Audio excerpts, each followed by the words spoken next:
If everyone could start taking their seats, we will shortly call this meeting to order.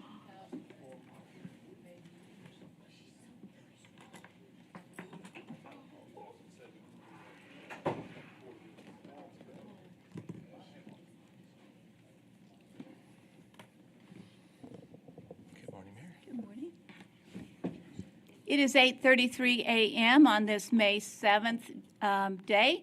Welcome to San Angelo City Council meeting. As usual, we will start with our chaplain prayer and pledges. And of course, today we have Chaplains Gary and Marcella Jenkins to lead us in both.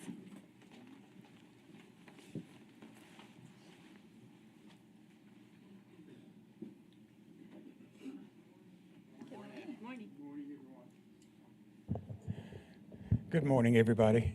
Will you join with us in a word of prayer? Precious Father in heaven, in the name of Jesus, we bow before you to say thank you for another day that you've made. We thank you for this opportunity to come together to conduct the business of the city. We ask you to endow the members of the city council and our mayor, Lord, with wisdom and the understanding to do that which is pleasing in thy sight and to conduct this business in a way that glorifies you. We thank you for every council member. We thank you for the clerk and the assistant clerk and our corporation council and all of the officers of the city government. We ask you to bless our first responders, both at the fire department and the city of San Angelo Police Department. We thank you, dear Lord, for all of the citizens that are here today, and we ask you to bless them, and we pray that this meeting today will be one that will glorify you. In Jesus' name, amen. Amen. I pledge allegiance to the flag of the United States of America and to the republic for which it stands, one nation, under God, indivisible, with liberty and justice for all. Honor the Texas flag. I pledge allegiance to thee, Texas, one state, under God, one and indivisible. Thank you very much.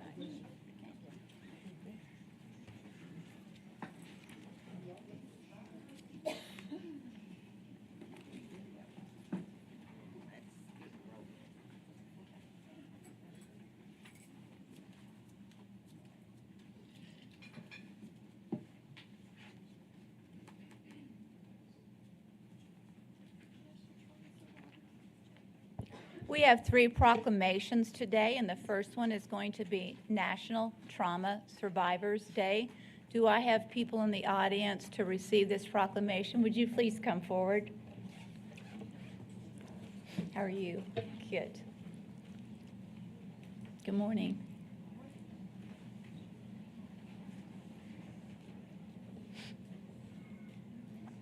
Trauma survivors demonstrate unwavering courage, resilience, and perseverance in the face of adversity, inspiring us all with their strength and determination. Their journeys of recovery serve as powerful reminders of the human spirit's capacity to endure and overcome even the most challenging circumstances. The support and compassion shown to trauma survivors by their families, friends, healthcare providers, and communities play a crucial role in their healing process by fostering hope and renewal. Through recognizing the importance of raising awareness regarding the physical, emotional, and psychological impact of trauma, the need for continued research, education, and advocacy is emphasized while improving trauma care and support services. On this day, we honor the resilience of trauma survivors and express our profound gratitude to all those who contribute to their recovery and well-being. Now, therefore, I, Brenda Gunter, Mayor of the City of San Angelo, on behalf of the City Council, hereby proclaim May 15th, 2024 as National Trauma Survivors Day, and call upon all citizens, organizations, and communities to join in honoring the strength of trauma survivors and to promote awareness, understanding, and support for those affected by trauma. I would like to receive the proclamation. Would you like to speak, please? Yes, ma'am. Please. Hello there, my name is Hannah Corbis. I'm the Trauma Survivors Network Coordinator at Shannon Medical Center, and I just want to thank the council for taking time out of this meeting to honor our trauma survivors and to recognize National Trauma Survivors Day. It's a very beautiful cause for something that's really important and close to my heart. So I just want to invite all of you to our event on May 15th from 11 a.m. to 1 p.m. at the Shannon Medical Center Concourse. We'll just have some information about the Trauma Survivors Network and the resources that we offer, and we'll have an opportunity to honor our trauma patients. Thank you guys very much.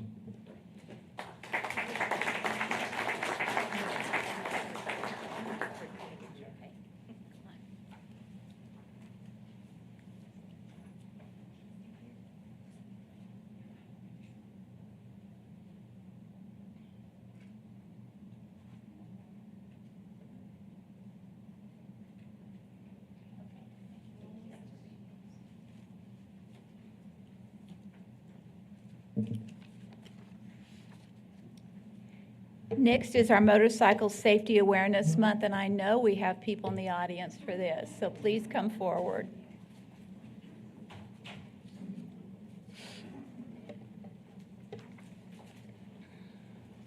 Good morning, girl. How are you?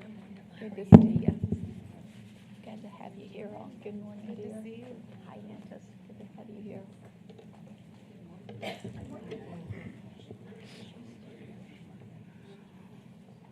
Good morning.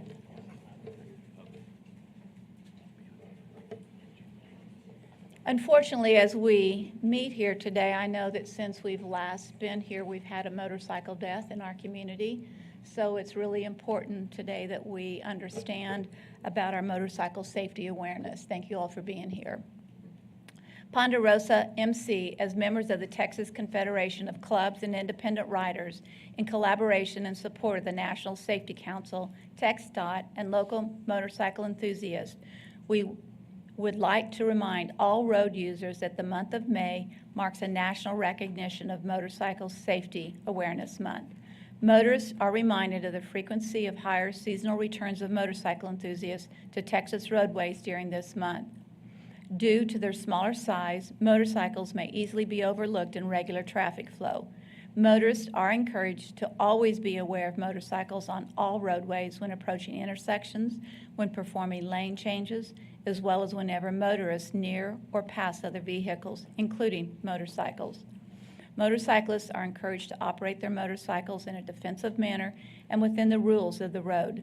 Motorcyclists ask that as motorists drive, they take a few extra seconds to look twice for motorcycles, both during Motorcycle Safety Awareness Month and throughout the year to promote overall safety.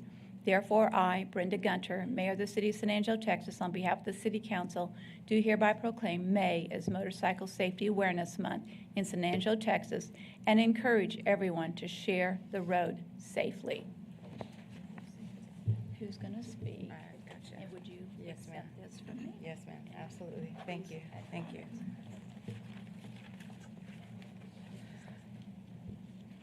Good morning, Madam Mayor, ladies and gentlemen of the council, and all present and watching today. I'm Gypsy Sedona, and on behalf of the motorcyclists in our community and all across the country, I would like to thank you for this opportunity to share with you one of the most important days we look forward to each year, in the hope that it will help to save a life. Today's recognition and proclamation joins the national recognition across the U.S.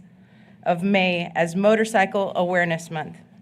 For several years now, I've had the honor and privilege to stand before this forum and remind our local community that those of us who choose to ride motorcycles are just like everyone else, and that we all wish to return home safely from any destination, whether riding to work, school, appointments, errands, trips, or to and from wherever. Our greatest desire is to remain safe. We are all daughters, sons, mothers, fathers, sisters, brothers, grandmothers, grandfathers, aunts, uncles, family, and friends of others who care for and worry about us, and we all hope for the same as you, to make it safely back to our families and homes at the end of our ride. While such a consideration for those who choose to drive a four-wheeled vehicle or larger often take this idea for granted, we as motorcyclists cannot. We all consider ourselves brothers and sisters of the roads and hold each other in such regard because we have watched and witnessed so many of us injured or even lose lives every year due to senseless and preventable actions that could have easily been avoided. If only everyone could take a few extra moments to look twice for motorcycles. This is why we take this time to remind everyone to imagine your family members or friends standing here in place for just a moment. And then the next time you get into your vehicles, please remind yourself and others to take those few extra seconds upon your driving journey to be aware that there is a life riding on every motorcycle on the road, and each life is surely loved by others, just as you are loved and are loved by your family and friends. So again, we as motorcyclists ask you to please look twice for motorcycles, particularly at intersections when changing lanes and before turning, because it could mean the difference between life and death for a motorcyclist. Thank you.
Our last proclamation is Historic Preservation Month.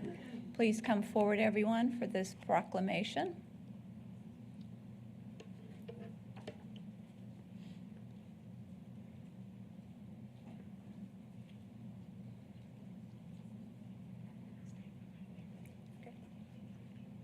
You're good. Downtown San Angelo, Inc. recognizes the significance of our city's rich history and the importance of preserving our cherished historic sites, buildings, and landmarks. May is nationally recognized as Historic Preservation Month, a time dedicated to celebrating and raising awareness about the value of preserving our cultural heritage for present and future generations. Historic Preservation Month serves as an opportunity to honor the efforts of individuals, organizations, and communities who work tirelessly to safeguard the tangible reminders of our past, which fosters a deeper appreciation for our collective history. Downtown San Angelo, Inc. acknowledges that historic preservation contributes to the economic vitality, cultural identity, and sense of place within our community by attracting visitors, promoting civic pride, and enhancing property values. By preserving our historic resources, we ensure that the stories of those who came before us are not lost, but rather serve as a source of inspiration, education, and connection for future generations.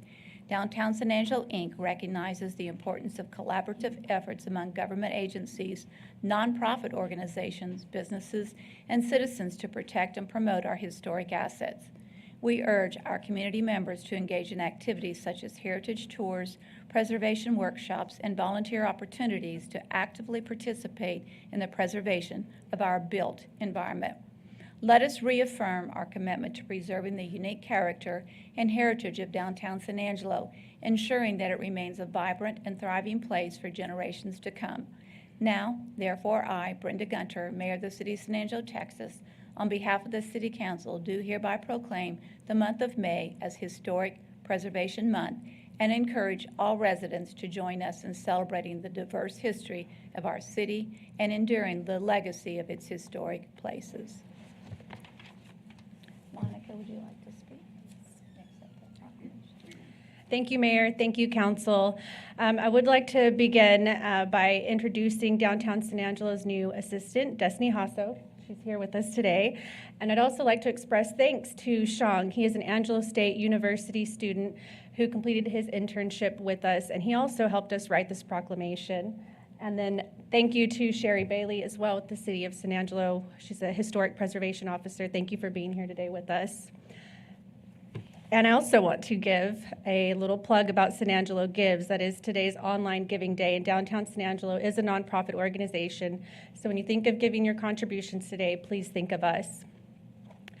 In San Angelo, there are 70 properties, buildings, and homes that are listed on the National Historic Registry. 39 of those are within our historic district.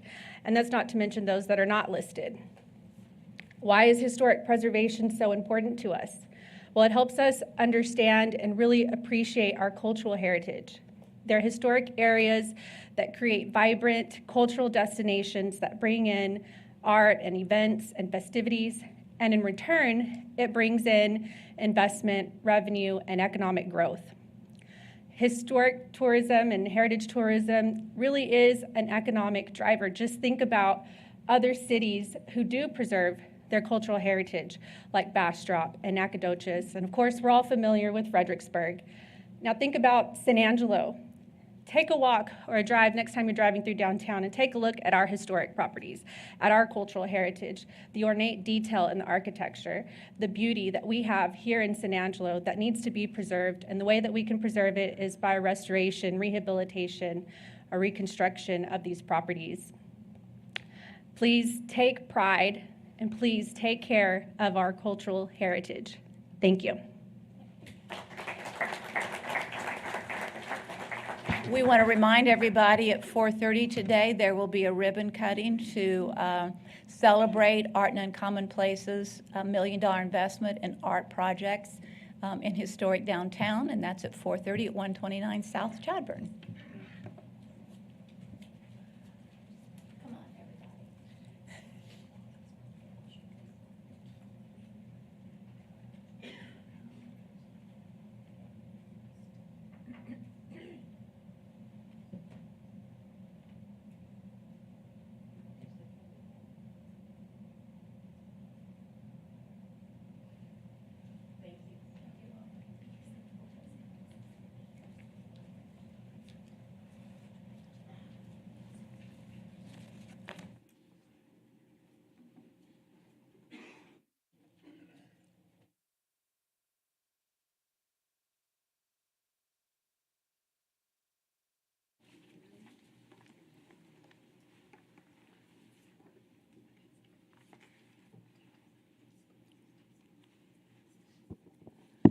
We will now open up the meeting for public comment.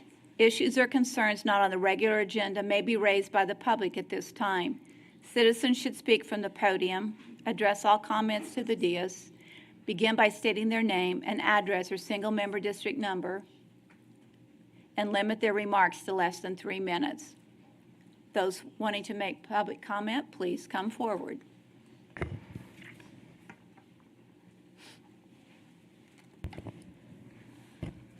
I'm going to adjust my picture before I start. I think I am. Is it moving? I can't get it. What button do I push to move it? That's the only, I should have 10 pictures. The arrow? There it goes. Oh, thank you. That's the one on.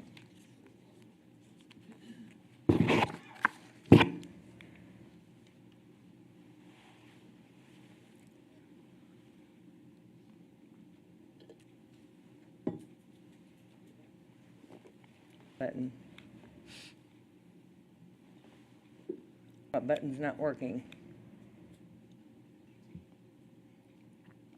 All right, trying to get it.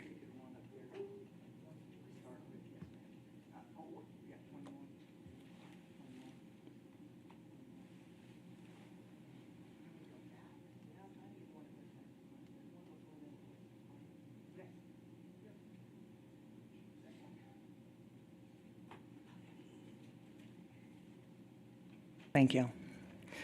Trauma, elder abuse, and financial exploitation, which has been occurring to me now for 3 years and 8 months in this city and this county, and continues to date, It took my husband's life. In the past 3 weeks, I've been threatened with death 4 times. I've been told to move. I've been told I'm surprised I'm not dead at my age, and that would I please shut up. I've been told by the sheriff and hauled out of 3 public meetings and told to shut up. We have a problem in this community. I'm going to read my husband's obituary, who I got back from Johnson's Funeral Home, dead. They wanted to bury him without even calling me, weighing 85 pounds, having no legs and no brain, and had been starved to death and kept captive from me for 14 months. Dennis Alfred, he was never given the privilege of this because he had to lay in the freezer for 4 months before I finally got him back and can place him at our ranch where he was supposed to have been.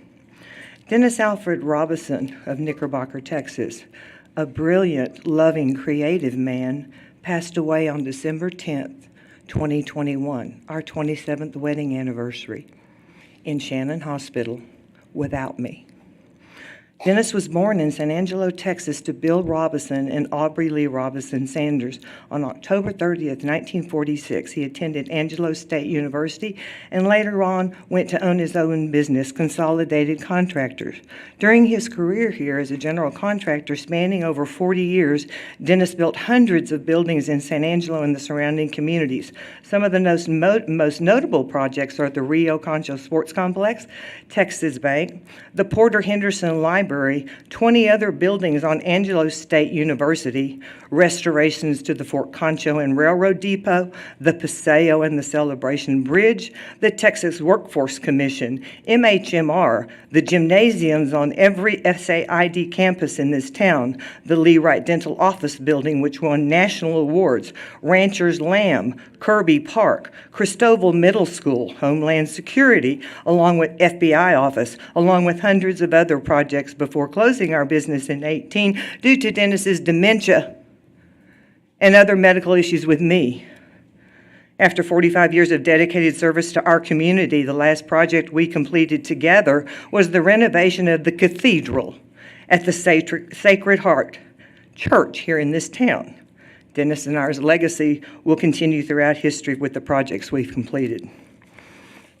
I'm handing over to you this, and I'm having you look at these pictures. This is our lovely Westlake Hardware bathroom facility, to which I was told I would just live with and not shop there. Thank you for being here today, Jackie. I am handing over these documents to you all. Further public comment? If so, please come forward. Mayor, Yes, I just wanted to make a comment. sure. I wanted to thank the city of San Angelo staff for going out there and cleaning up the tent city that they're starting to do out there. Bob took me for a little tour of it yesterday, so they're really hard at work, and I just want to say thank you very much. That is one hard job to do. Daniel, do you want to make any comments concerning the work and the efforts that went on yesterday, and I suspect going on today? Yes, ma'am. The cleaning will continue probably for the next couple of days. We have been working with the Homeless Coalition. I know we've had calls and questions about the homeless individuals. The city has been working with the Homeless Coalition to have a piece of property where they could be relocated, and that's being worked through. But right now, we have responded. I know that there were several concerns that we had received from business owners and residential owners there near that area. We're doing everything we can to make sure that everything in that whole area is cleaned up. And again, looking at the future, ensuring that the work continues with the Homeless Coalition and that the issues with the homeless continue to be addressed. Thank you. Further public comment? Come on forward. Come forward.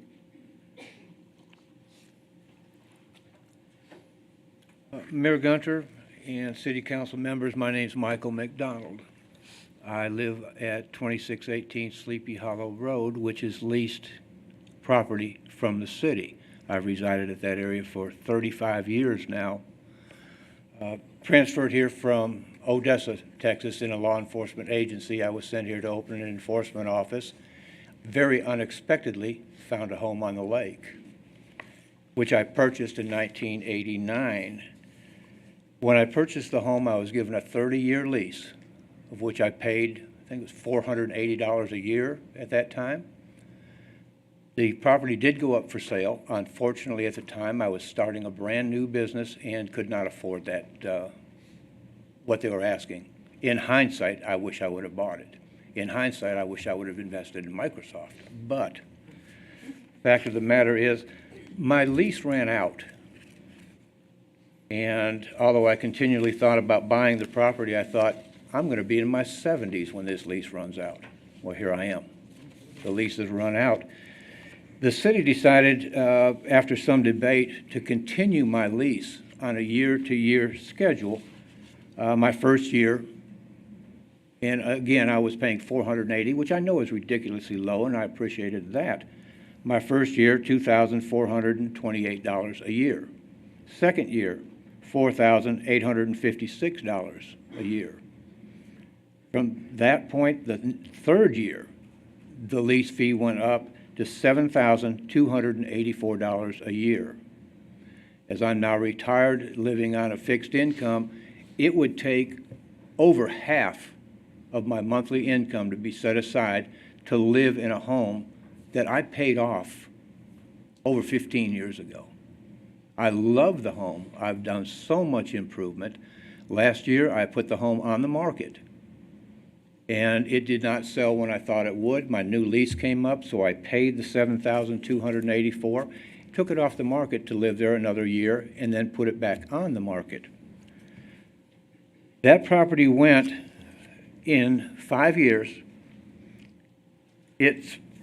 The value of the property went from $110,000. 2 years later, it went to $200,000.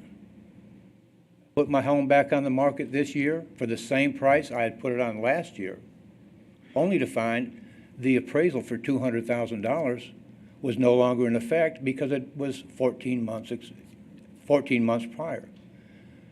The property went up $39,000 in just over a year. I'm priced out of the market. What I sell that home for is what I'm going to live, my wife and I, for the rest of our lives. Over half of what I'm selling the house for has to come to the city. I'm disputing the amount of the recent appraisal. Thank you. You need to go to the Tom Green County Appraisal District. That's Ma'am? You will need to go to the Tom Green County Appraisal District. That's who manages the appraisals, not the city. We're also working with him, I believe, on this particular issue regarding the appraisal, and we'll continue to do so till we get resolution. But that's on the land, not the house. Yes. On the land. My house has not gone up in value, although it's totally remodeled. And I'm told it's just absolutely beautiful from people that look on it online. Thank you very much. Thank you. Further public comment?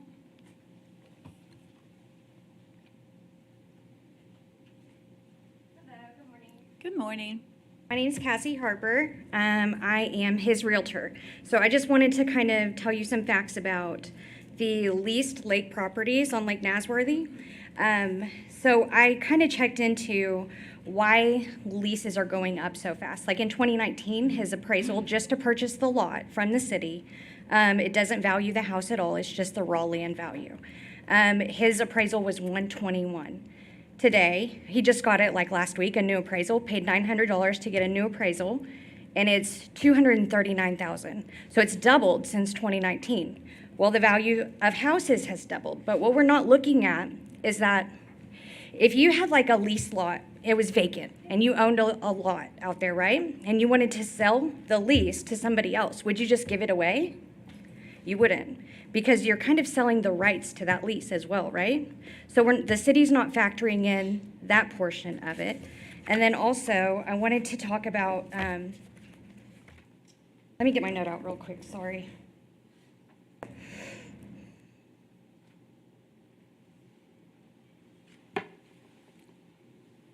Oh, I wanted to talk about the possibility of maybe putting like a cap, like on homesteaded properties. Maybe we can put on the agenda that like maybe we don't increase the value of the appraisal over like 10%, because that's what the county does with our property tax appraisals, right? If it's homesteaded, they don't increase the value of 10% year after year. So I was thinking maybe we could look at maybe doing something like that for these home property owners.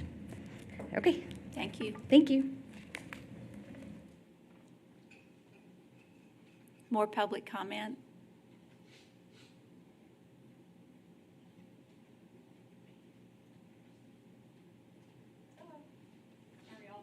Good morning. Ton Yeezy, District 5. I drove all night to get here. I was in Oklahoma yesterday, and so I'm tired. I'm just going to read. So hopefully you missed all the tornadoes. That's why we went. I have a son who likes to chase, and it was his birthday, and I go with him then. I go with him other times, but that's what we went and did to chase. I think there were too many prayers for tornadoes to happen. I think that's what happened, so it was a good thing. All right.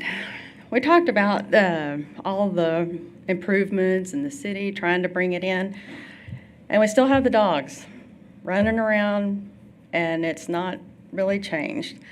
I'm here asking the city to consider giving $25,000 to the Critter Shack and Cassie's Place sponsored spay-neuter voucher program. I've sent all city council persons, the mayor, the city manager, the assistant city manager, the information on our program that includes every aspect of the pricing, what the vouchers include, how easy it is for us to separate the San Angelo citizens versus non-citizens to ensure that the city tax dollars are not being spent on non-citizens. If the city would go in thirds, the cost to the city would be an average of under $19 per animal to get them spayed or neutered and vaccinated.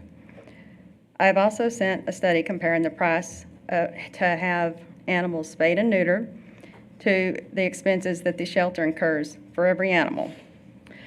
Please tell me how the shelter can pick up an animal, house them, feed them, vaccinate them, spay, neuter them, promote them to be adopted, then possibly euthanize and dispose of them, all for under less than $19. We have to wake up to this problem. It's not going away.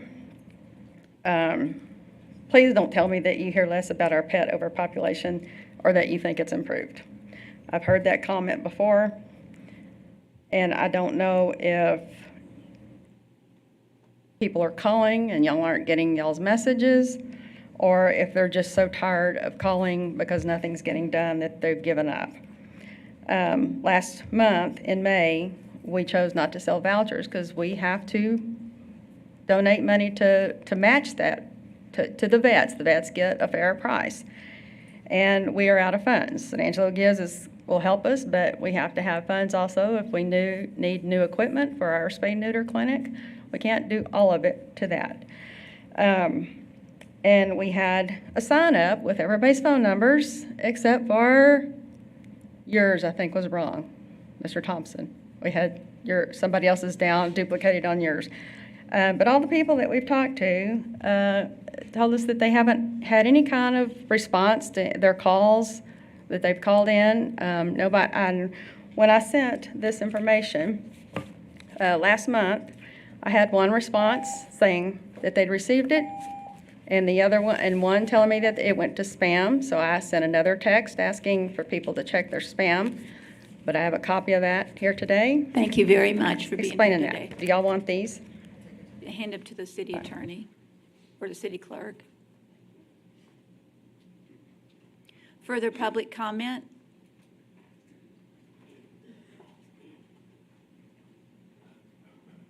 Jamal Shumper, single member District 2. I came up here to discuss what we discussed yesterday, but after hearing this woman talk, I just wanted to let you guys know I made some comments at the Animal Shelter Advisory Committee that you might need to look at. It probably will require you guys tapping into some community fund project funds to accomplish, but I believe that might be necessary because there are dogs all over my neighborhood. People don't even own these dogs. They're sitting on their porches as if that's their home. But I believe people are dumping dogs in my neighborhood. This is not the reason why I came to talk to you today, but she brought up a great point for me. I came to talk to you guys today because what you suggested last week, I kind of thought was out of line and a little inappropriate, given that there'd be no need to change the zone just so that you could subvert the 500-foot distance. So I brought with you a living wage calculator, which kind of... Jamal, I'm sorry to interrupt you. Are you speaking on the STR ordinance? No, I'm actually speaking on the neighborhood revitalization, Oh. neighborhood revitalization All program. right, just want to be clear. All right, thank you. So looking at the factors, because it's stirred from that conversation, I was looking at this living wage calculator made by Massachusetts Institute of Technology. It's also supported by National Education Association. Some of these things, some of these statistics on here, we're blowing some of our competitors out the water, like Abilene, Tyler, Longview. Great job. But when it comes to living here, why is it more expensive if you have a kid to live here, if we're a family-friendly town? So if we dive into these living wage calculators, it will explain to us that maybe we've given out too much tax money to corporations that don't give back the money to the people working there so that they can afford the homes in that area. So it's always a circular thing of money going around. That's how economics work. I made a comment at the Economic Development Corporation talking about that, how we gave our money to Leduc, Alberta, Canada. Nothing wrong with spurring incentives, but I think just our second round of getting some house and sales tax money. So if we really tamp down and look at statistics, we can really make a difference in a lot of places like the water department, the water and sewer department, animal shelter, economic development. It's quite a few places we can make a difference in. Thank you. Thank you. Further public comment?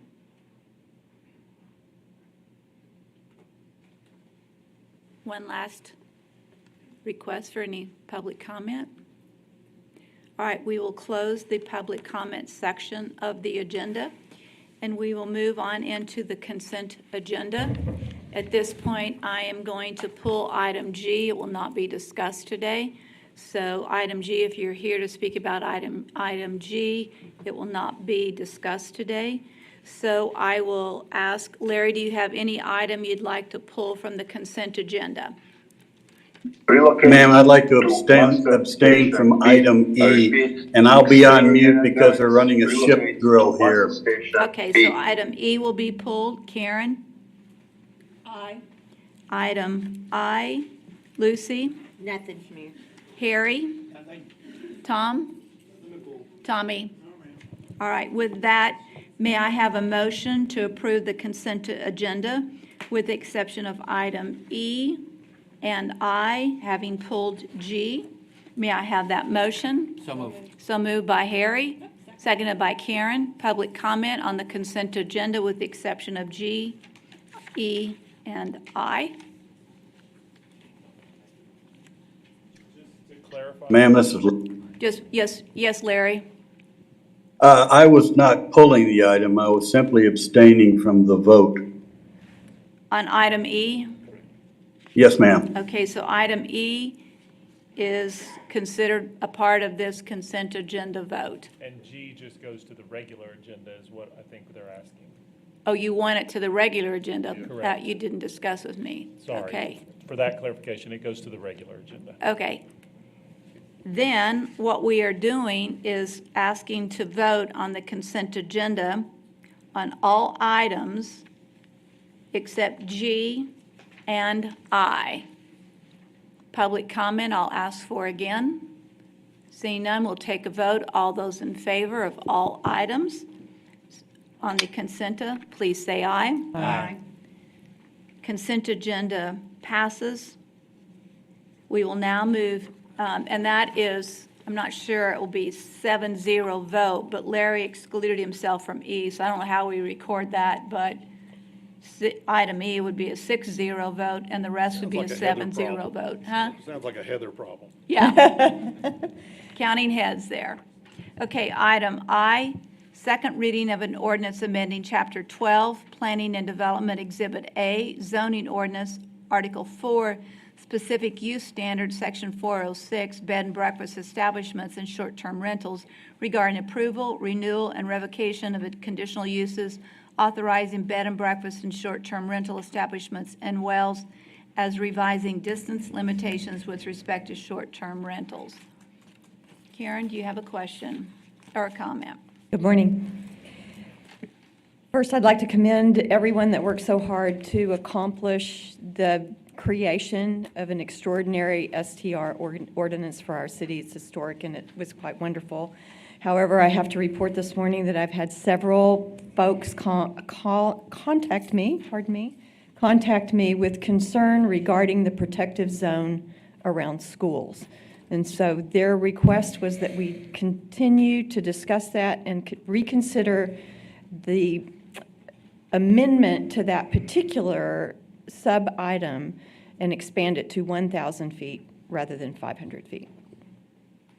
So not opposed to the 500 but want it further restricted to 1,000. Correct, only around schools. Further comment or comments from council? Yes, Tom? I mean, we talked about that specifically at the meeting. We and did. we almost talked about 500 was almost too far because of commercial development that would be close to a school, and it's hard to regulate that because somebody can put in a school, a church can put in a school, things like that. It was kind of a moving target. We recognize 500. I mean, tell me a little bit more, Karen. I mean, well, what I I don't want would to say no, but I want to say we discussed 500, and we were all good with it. And I think 1,000. Boy, when you start drawing a 1,000-foot circle around stuff, Karen, we're getting out quite a ways. I would say the following. We haven't even gone into effect yet. How about trying the 500 feet, see if there's any issues or complications with it, see if there's any violations that would be concerning within the 1,000 feet, and then relook at it. But this hasn't even gone into effect. So we did discuss it. We had conversation about it and decided the 500 feet would seem to be the correct number. Is it? Is it not? I don't know. It's not in effect. Let's get it in effect and let's see what happens. Well, back to Karen, I mean, did some people provide you some background, some info on why they wanted it to go out? I was provided information that indicates there's precedent for that. And again, I'm just representing community opinion. It's not necessarily my own. I like the mayor's solution that we give it a try and see if there's pushback to the extent that we do indeed need to reconsider. Of course, where children are concerned, there's always a risk that we take a chance that there's an incident that's disturbing, and we don't want to have regrets after the fact, obviously. But my obligation today was to bring before you the concerns of several community members that brought that to my attention. We have also received emails from the Airbnb Association who want us to have no restrictions. So there's people on both sides of the fence here. Again, I say let's get it in effect. Let's see what happens. Let's see if there's any issues. I think as we discussed and voted on last time, it's a good policy. I'd like to see us put it into action and go from there. Any other comments, questions for Aaron concerning item I? All right, then may I have a motion for approval of item I? So moved. So moved by Tom. Second. Second by Lucy. Public comment? Seeing none? What? We got one. Jamal Shumper, single member, District Number 2. For Ms. Hessie Smith, just so we're clear, the Tom Green County does parole and probation, and they set 1,000-foot distance from schools for their parolees and probationers. So, it kind of could help in that respect. But if that's already in effect? Well, it's not really in effect if we're not there enforcing it. And we don't hardly enforce much on short-term rentals anyway. So if we go ahead and put it out there, this is going to be one more thing we're not enforcing and one more thing we're going to have to look up. I don't think we should be so careless with our children. They are our future. Thank you.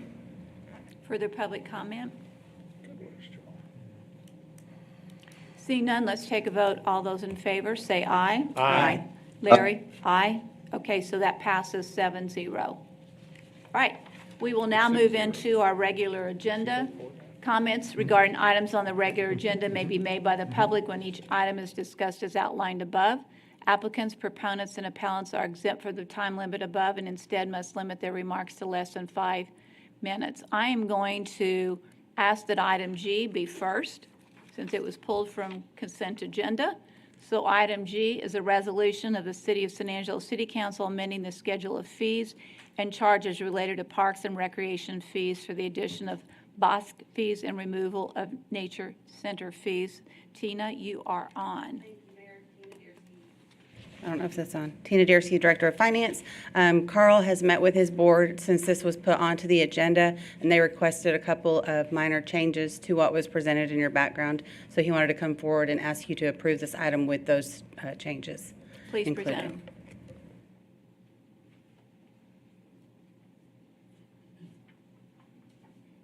Yes, our Parks and Recreation Advisory Board discussed this late Wednesday afternoon.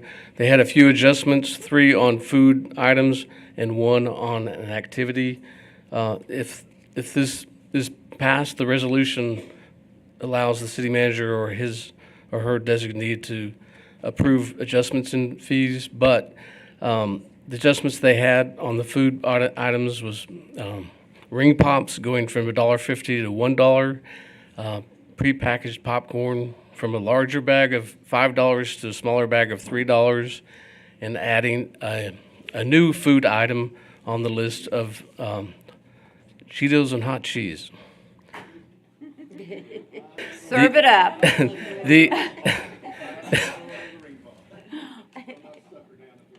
There is one activity that they wanted to consider adjusting, the miniature golf. We're basically going with the same rate that was charged by San Angelo Host down there, and lowering the get-in free age of under 5 years old, but they wanted to add a group rate. So instead of charging $5 a person, no matter how many people showed up, if you have a group of 6 or more that are above the age of 5, then it would be $3 a person. So those are the adjustments that the board wanted council to consider. Tell us the history on that. How many people? Is it popular? Is it not popular? Are we talking about something that doesn't matter one way or the other because it's not being used? Talk to me. Well, the boss, yes. I know. It was run by our San Angelo Host, our city concessionaire. At the last amendment that the city council approved, that property was taken out of their services, their exclusive right to provide services for. And so now the city is picking up that responsibility to run the bosque under recreation.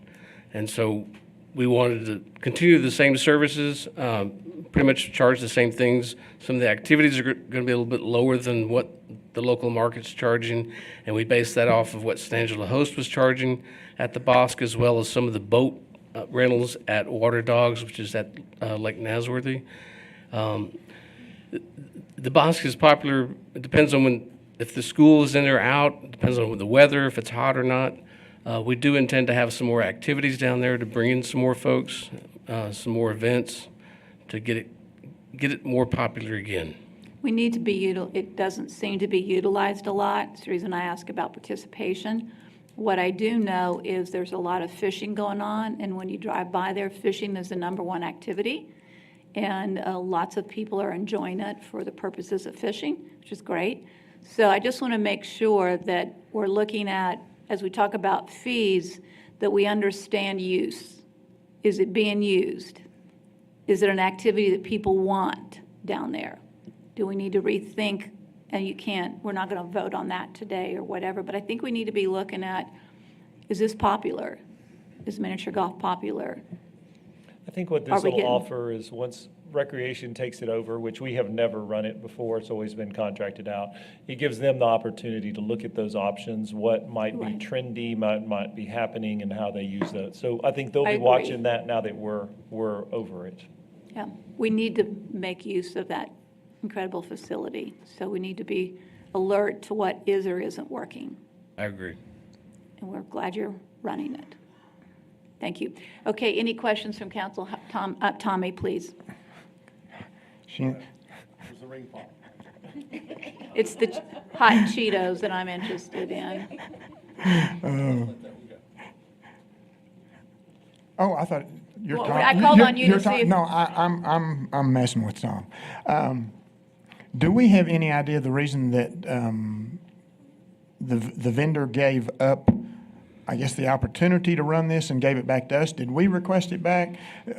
do we know if was it a huge money loser for them? Yeah, I don't think they weren't making a profit off of it, I believe. They were having a hard time staffing it, Tommy, so Okay. having someone there to operate it was a big challenge. So then, to a bigger fee discussion that we've had before, which is not, I'm not intending to open that discussion today at all, but let's just watch that to see how we do in terms of profit, loss, et cetera. So, Yes. okay. And whether there's other activities that would bring more to the table. Yes. So it's our opportunity to look at what the public wants and needs out of that area and to reevaluate what we offer. So, okay, good. All right, then is there a motion for approval of what was item G on the consent agenda, which is item C on the regular agenda now? So move. So moved by Harry, I'll second, Mayor. second by Tommy. Public comment? Seeing none, we'll take a vote. All those in favor, say aye. Aye. Okay, motion passes 7-0. Thank you, Carl. All right, we'll move into item A of the regular agenda, which is consider accepting the city's fiscal year 2023 annual comprehensive financial report and single audit. The presentation is going to be made by Armstrong Backus and Company, LLC partner Gayla Thornton. I know she's in the audience.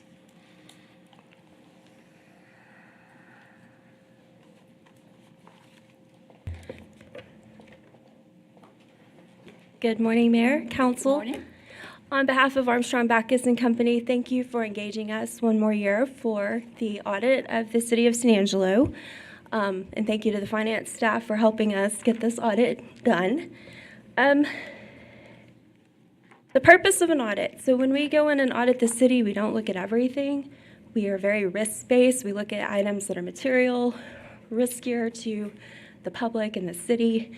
And we perform tests to determine whether your financial statements as a whole are reasonably stated in accordance with generally accepted accounting principles. And then as a result, we issue opinions on all the opinion units of your financial statements. And those opinions that we issued were what we call unmodified, which is a clean opinion. So it was a good audit this year. The reporting entity. Is that opposed to other years when it's not a good audit? No, ma'am. No, just asking. No, ma'am. It's been good. You have a very large packet, which is your financial statements. And in that, we break it down into the primary government, and then your co-CDC is presented as a discretely presented component unit. All of that's included.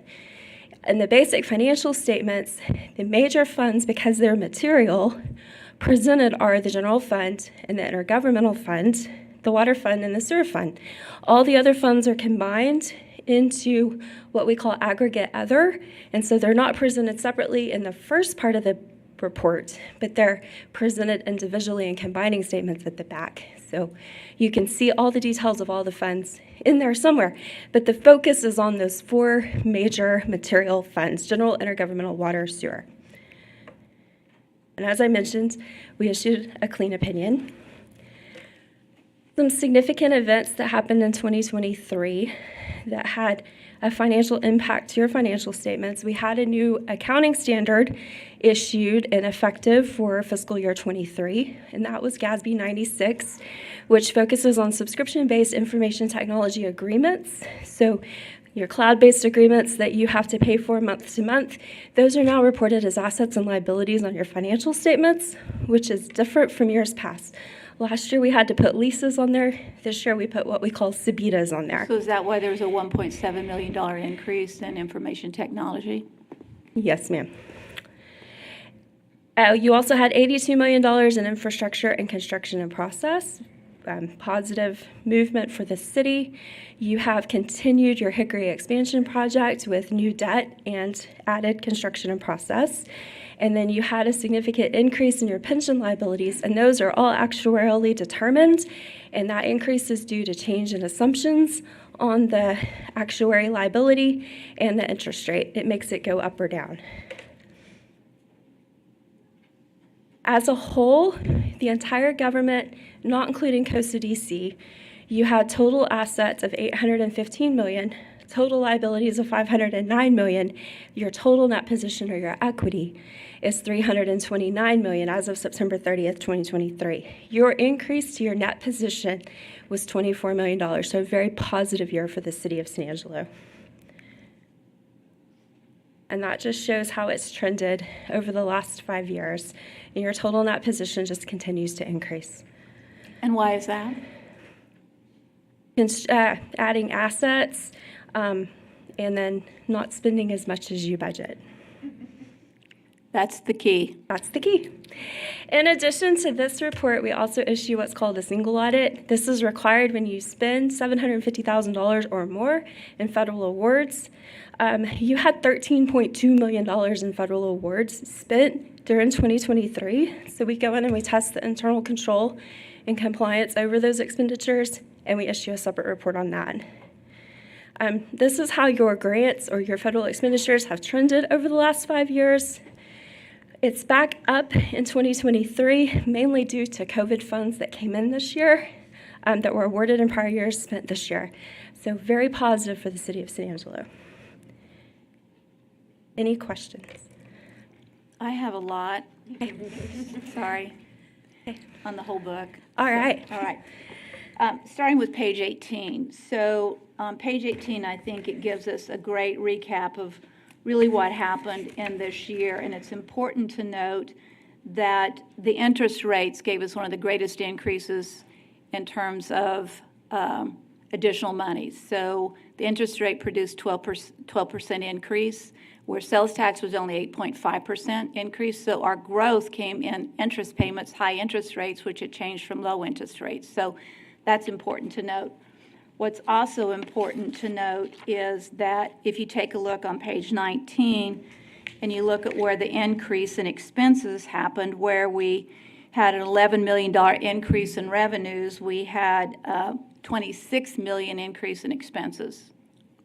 So we want to make sure our revenues increase greater than our expenses. And this would indicate that in 2023 versus 2022, that would not be the case. So expenses increase greater than revenue. We need to watch that. Total revenues of $78.8 million, increased $6.1 million from 2022. What was interesting was the lower billed consumption revenues of $1.7 million less on water and sewer 0.5. So we collected $2.2 million less in water and sewer than the previous year. The question would be, is that because of the drought? It's just a question. Question. Okay, so that is concerning. What also was concerning was a lower charges for services of public safety of $1 million for a change in recording uncollectible revenue. What is that? That's on page 20. Oh, on 20. And that is it's the first thing under program revenue is $4.9 million lower, primarily due to, quote, $1.0 million for a change in recording uncollectible revenue. Uncollectible revenue, I'm going to have to get back to you on that. I don't remember that one. Okay. And as I said, interest income was one of our greatest asset increases. So with that, then my concern on page 74 is that I don't see the Lake Nasworthy Sewer Project listed. And that was a major investment. We have to defer to Tina on that one.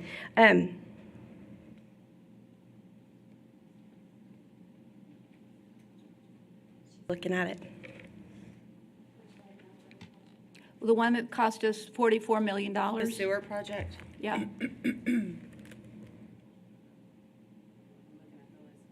It's not on there, I assure you.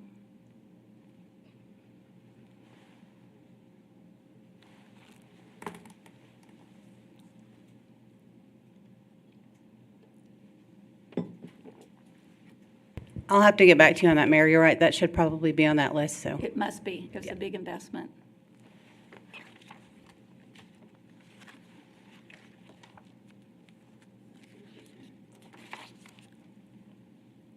Okay, so I'm on page 89. The original budget for charges for services says it was 6.7 million. The final number was 9.4 million. That's a big jump from budget. Where would most of those increases come from? Those were budget amendments that y'all made throughout the year to get from original to final. The specific reason, I'm not sure of. Yeah, so we need to better understand where those charges for that almost $3 million increase in charges for services came from. How'd that break down?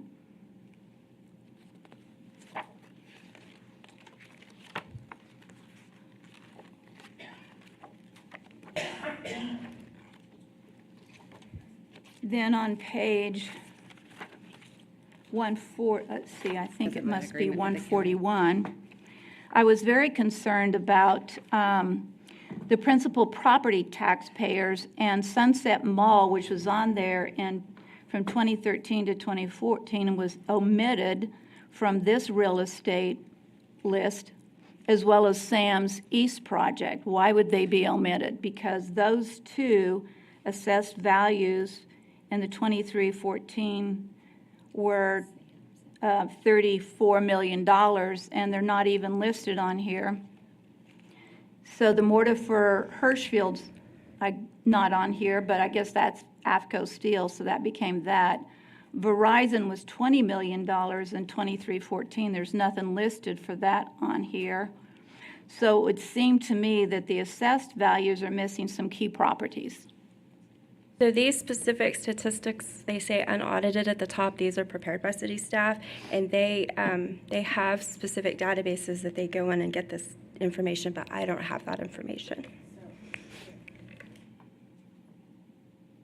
Those are just not, they're still listed because they were there 10 years ago, but they fell out of the top 10, and we only list the top 10 in the current year. Yes, sir.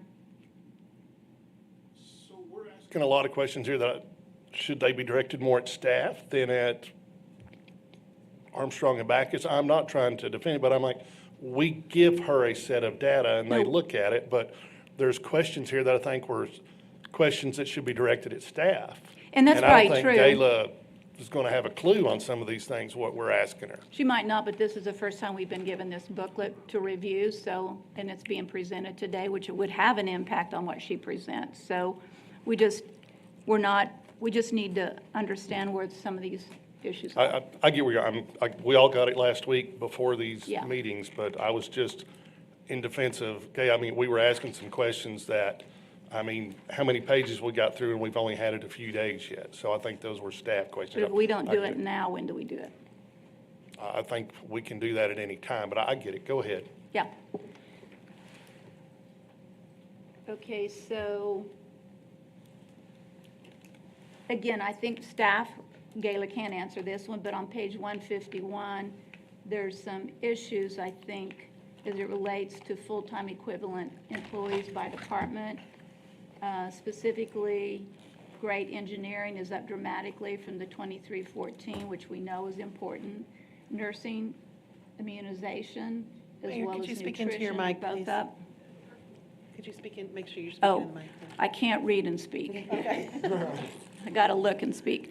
Anyway, just looking at whether these are current and correct, because I think we keep saying we can't hire engineers, but yet we've got 17 employed compared to 8 in 2014. And we know we need them, but I wasn't aware we had 17 employees. Now, that could be not just engineers, but other employees within that thing, but that's a positive thing to read and know we've got that much talent in our engineering department. So I'm just going through looking at where our employees are. And then in the operating indicators, there's several things on page 115 worth being interested in. I was surprised to find the number of acres maintained by our Parks Department has decreased from 695 acres to 590.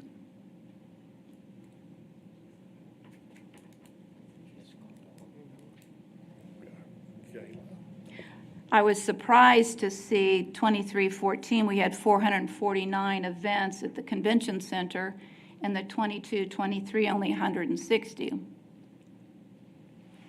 Dramatic decrease. And then, most importantly, and I'm not sure where the page is, I'll go back and find it. Oh, it's page 149. And this is what was shocking to me. Okay, in 2022, it shows that our population is 99,112. 2020 was the census year, and it's at 100,006. In 2013, it says we had 97,492. In 2015, it said we had 100,415, so it would indicate we're losing population from 2015 down to 2022, and I don't think any of us feel like we're losing population. Again, this is information provided to you. I'm just looking at it going, these numbers don't seem to be correct. I don't think we have fewer people in 2022 living here than we did in 2013 and 2014. Well, that was the information reported by the U.S. Census Bureau. How correct that information is, we don't know. I know you're only given it, but I think Right. these are issues that, because this is a document that many people look at and use. So our census, when we got the information in 2020, we were very surprised that we had less than 100,000 based off of the numbers provided us, right? But this says we have 100,000. And yet it says in 2022 we have fewer. Where'd they go? We think they're growing because we think we've built a lot more houses and they're full of people. So I'm just interested. That was just one night's review, so my apologies. I didn't get through the whole thing. Well, no, Brenda, you bring up a good point. There's things that we have questions here, and we probably need to set up a time to staff to talk about them. I know, I'm just highlighting. I'm not, but it obviously, they only have as good of information as they As we get. provide. So some of this is from, as she said, the federal government, some's from Tom Green County, some's from whatever. But this is the official document. It needs to be right. It needs to be reflective. And if it's not right, let's figure out how to make sure next year is correct, or a little closer to it, because I don't think anybody wants to see that we've lost population. It's not the trend line. Even if, I'm just saying, thank you for your time and effort and a lot of information that you have to go through. This is only as good as what you get, and our information's only as good as what we get. Correct. But we need to understand that some of these numbers, and I'm telling you, there's probably more issues in here than I've brought up. They're not your issues, but they're internal in terms of what we get and are provided, and we need to challenge them. That's all I'm saying. Any other questions or comments from council? Then I think we want to move to approve the work that you've done. So moved. Is there a second? I'll second. A couple of seconds on that. Any public comment? We'll take a vote. All those in favor say aye. Aye. Motion is approved 7-0. Item B is consider a request for an appeal of the Planning Commission's approval of conditional use CU 24-03 for short-term rental located at 2246 Joy Road. Good morning, Mayor, City Council. My name's Aaron Vanoy, Director of Planning and Development Services. Today I bring forth to you, as you just read, Mayor, it's an appeal, a citizen appeal of the Planning Commission's decision to allow a conditional use at the property there on Joy Road at, I believe that's 22, I'm going to read it here off of this because I can't see it there. 2246 Joy Road. So it is a conditional use that was voted on in, I believe it was March, at the March Planning Commission, and then what comes forward today as the appeal. It's in District 1, Councilman Tommy Hebert in the Nasworthy neighborhood, and it is RS1 zoning district. And that is a picture of the property there with the dark garage door, and you can see the lake behind it. This is just an overhead view. This doesn't have any of the for or against on it as of this moment, but I wanted y'all just to get a sense of Joy Road. It is kind of almost a block length. I want to say there's around 30 to 40 homes, give or take, in that area. I didn't do an exact count. You notice there are actually 2 homes that are on the water. So it's a very unique area in one sense. Here, within the 200 feet, we did mail out 11 required notices. We did get 8 back in opposition, this time for the appeal. As this slide shows, at the time we made the slide, there was 35 oppositions from outside the 200 feet. We did have a list of names given to us from the complaining parties in the area that all live out in the Nasworthy area. And I believe those numbers, and I have that number right here, is 56 total that were against, that were on here. Again, we had 11 within that area of the 8 out of the 11 in the mail-out area was in opposition. So there is significant citizen opposition to this. You see Joy Road there. They are long lots. Most of the homes, as you see, are towards the waterfront. Most of the homes have docks. And so Lake Nasworthy is a very desirable place for short-term rentals, but it's also a very desirable place for homeowners to own property on the water. And that is, as we all know, that is a major draw for our community, and we understand that. So here's just a larger view, just so you get a sense of where this is on Lake Nasworthy. You see Knickerbocker to the south. You see Fisherman's Road that kind of goes off and goes around back to Spring Creek Marina. And you're just south of the bridge that goes up there north of Mary E. Lee Park. Here's the map of the neighborhoods. You can see we are right down in this area right here. We do have scattered short-term rentals around the lake. Currently, we have 6 that have gone through the full process. We have 2 that are actually working on their certificate of occupancies under the old rules, and then there's been 3 that have been denied or expired. Would you go back to that again? Yes, ma'am. So they are pretty distributed around the lake at this time. I think as more and more tourism comes about, as properties may change hands, there are chances that there are more short-term rentals. As you know, with the action you took earlier today, each of those do have a 500-foot buffer around them that is not going to be appealable. And so that makes a big impact of trying to limit the concentration of short-term rentals in any one given area. So again, on March 18th, the Planning Commission voted to approve with a request of approval of 5-1. Conditional uses are usually approved through the Planning Commission. They do not rise to the City Council level. In most of our cases that go to Planning Commission, either the applicant can appeal or a citizen can appeal. In this case, a citizen did appeal that is in the area. They're within the 200 feet. Staff does recommend approval still at this time that they maintain their 2 off-street parking premises. They obtain their certificate of occupancy, and they obtain and comply with the annual and fire inspection. Now, obviously, those are the conditions as of right now. The ordinance that you adopted today does not take effect until June 1, and so they would still be under these rules as their application came in under the old rules. We did mail out notices for the appeal. We did ensure that those notices both went to the neighbors as well as the operator and the owner, and let them know that they are not able to operate the short-term rental until they get a conditional use approval. Right now, since it's under appeal, it is not fully approved, and so they should not be operating as such. We have had a couple of calls out there. I've got one that we have from the police department that was for a noise call. It was on 4/20 of 2024. Came in, neighbor next door is an Airbnb, and they're playing music really loud.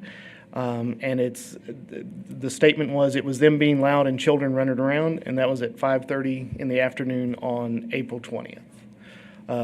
PD did respond, and they said there was no report required at the time. There are also 3 cases that our code enforcement officers have worked. They did one on March the 11th, a report of a home being rented for the weekend. They went out, checked the home, was not able to find any violations at that time. They also had a complaint on April the 12th of unsightly matter. There was garbage and trash around. They did go out and were not able to find junk and debris, but they noted that they said no violations observed. And the last one was also, I believe, on 4/23, a complaint of operating an Airbnb. Code enforcement contacted Mr. Dylan Burns, the property owner, and spoke with him about anyone that is living or staying at the property. And Mr. Burns on that time did say that he was allowing friends and family to stay at the home at that time. I myself went out just this weekend, Friday before the storms, as well as Saturday twice, just to see if there was any other activity that could be noticed for the weekend. I did not notice anything. There was one vehicle there, but there was nothing else that I could notice at the time that would have warranted some kind of verifiable violation. And so with that, our recommendation from city staff is to move forward with the approval of the conditional use for this property at 2246 Joy Road. With that, I'll be happy to answer any questions I can. My question is the hot tax money. Since we do not have any verified proof that they've actually rented it as a short-term rental, there has not been any hot tax money redeemed at this time. Last time we checked with finance was about 2 weeks ago. Our staff team did. Our staff team has done a great job, not just planners, but code enforcement, PD. As you can see, they've really worked on making sure, checking on this one to see if everything is going the way it should. Our recommendation is based on every year with our new ordinance. These folks are looked at. Staff is going to be looking at them every quarter to see if they're paying their hot taxes. Do they have any complaints? Is there any reason to bring forth a revocation of that conditional use? And so I think we will have more oversight. Again, it is the challenge we have, as you all know, with this one or any short-term rental is verifiable proof. But we have to have proof that a violation has happened to make some kind of change. Tommy, do you want to? I have a couple of questions, Mayor. Please. Aaron, I haven't heard I've heard you mention Mr. Burns' name, the owner of the property. Does he reside within Tom Green County? He does not. I believe he lives in Lubbock area. He does have a local operator that lives in Tom Green County, just on the south side of town. So has anyone had conversations with the operator? Do you know? City staff has had conversations with the operator as well as Mr. Burns, but we have not, to my knowledge, I'm not sure if any of the residents have actually called, the residents that live around saying, hey, I have this issue, we need to discuss it. They did not mention that, but I'm not sure if that's taking place or not. And silly question, but as far as you know, we have a good contact number for the operator, and that's the number at which the individual was contacted, the one that they gave. So they're reachable.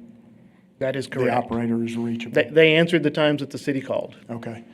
And are they aware, has our staff had any conversation with them to make them aware of things that, that they're going to have to live by, assuming that approval is granted, they go through the full process, get the CO, et cetera. Is the operator aware of all those things before they begin renting as officially as a short term? Yes, they are. The city staff that works the case talks with not only the property owner, but the local operator of what the next steps are and what's required. We also document that with email, that we have sent that to both of those individuals. And in this case, since there was an appeal, we also did the phone call and a documented email saying you should not operate until you get your conditional use. Okay, all right. Mayor, right now, that's all the questions I have. I think Harry had a question. I think this is more of a comment, but I will say it anyway. Joy Road must be something special because we've had this conversation with properties on there for the last 6 months or so. I hope we can get a resolution one way or the other on this. But I guess the only question I have is this particular road is evidently short enough that if we give this conditional use for STR today for this property, no one else in that neighborhood is going to be able to get one. Is that correct? That's correct. That red oval there represents a 500-foot barrier around that property. So they would have it until that conditional use is revoked or they choose to release their conditional use and another short-term rental may be able to come in at that time. Thank you. Other questions? Yes, Karen. I have two questions. The first one is whether or not your staff has investigated whether this particular property may be currently advertised on any popular STR sites. We have seen it advertised, but that, again, all because you advertise it doesn't mean someone has used it and selected a short-term rental and paid for a short-term rental. That's our limitations of verified proof, and at this time we have not seen any. Usually those entities collect a state hot tax, and so we were able to go through and look to see if there's been any state hot tax collected, and we have not been able to verify that there has been. I asked that question specifically because of the mayor's question regarding hot tax, and that combined with citizen reports that they've seen people renting it. So it begs the question, are they renting it, are they advertising it and renting it and not reporting it? I'll just leave that there. And then my second question has to do with the 43 objections against the approval of this certificate of occupancy. Can you familiarize us with the nature of those objections, please? I would say the vast majority of them, and those particularly on Joy Road, this is a neighborhood to them. This is maybe for many of them, a retirement investment for them to retire on Lake Nasworthy in West Texas. And they want to preserve that neighborhood feel. And I would say that probably is echoed through many of the properties that have said this is not the place for a short-term rental. I do know that there are some of the folks here in the audience today, so I'll let them better explain their reasoning. But I would say the majority is they feel like this is a neighborhood area. They want it to stay a neighborhood area. I know they have fears that this is going to be rented out and be what we've all heard throughout the short-term rental process as a party house. And I think that's a second further discussion, maybe in the budget process or beginning of next year, of how do we police these short-term rentals? How do we go and do enforcement at some time in the future to ensure that the neighborhoods are truly being protected? Mayor? Yes, A Tommy. couple other things occurred to me.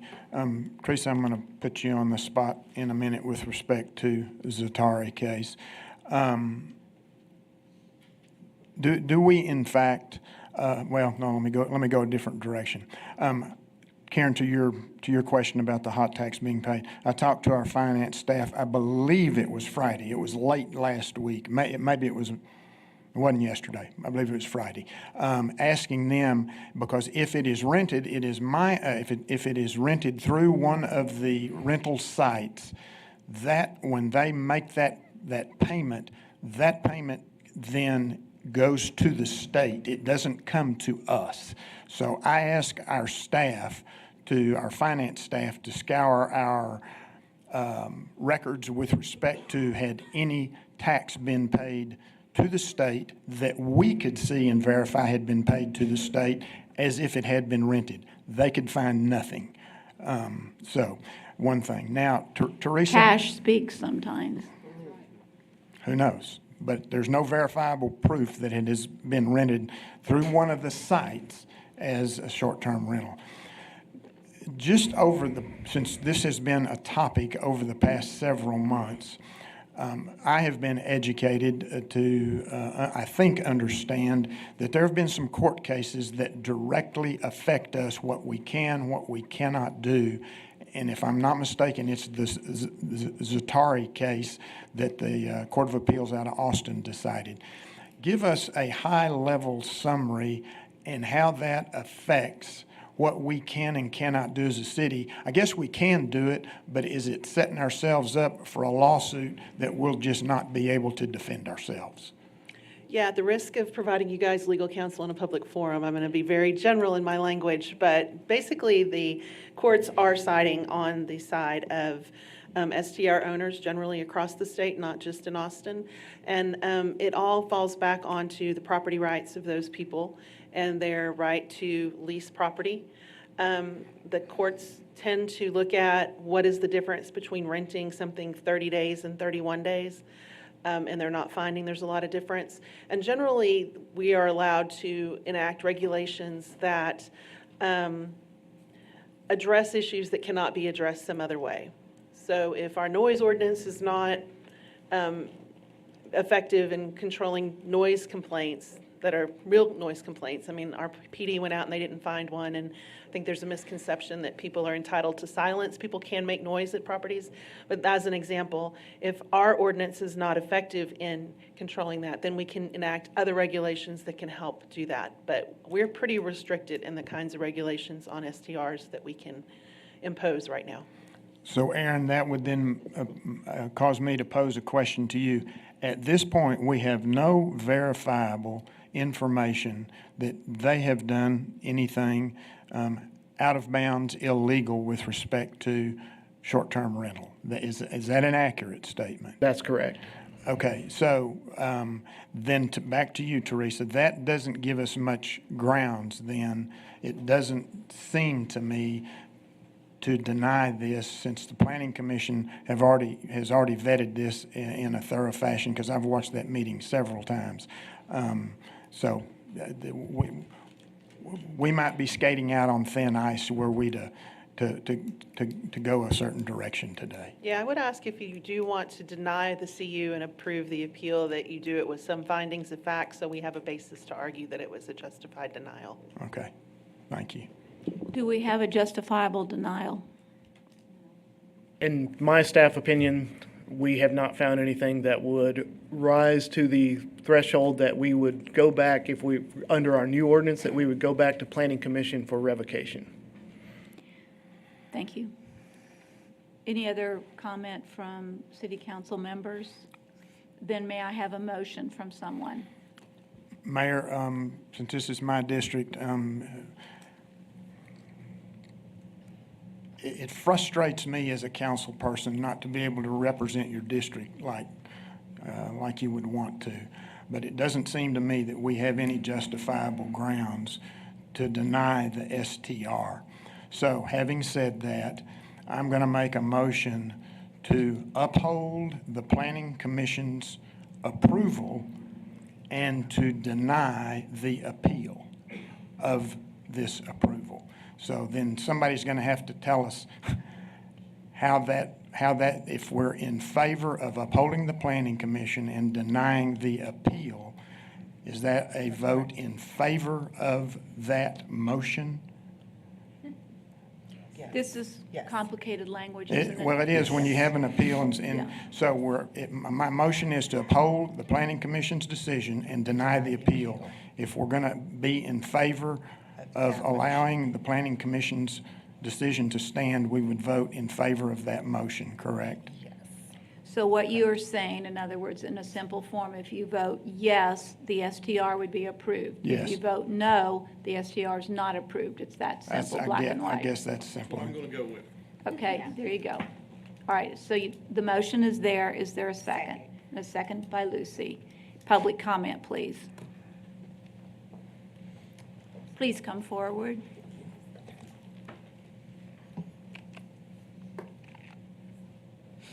I'm Jerry Lancaster. My wife and I own the home directly next door at 2250 Joy Road.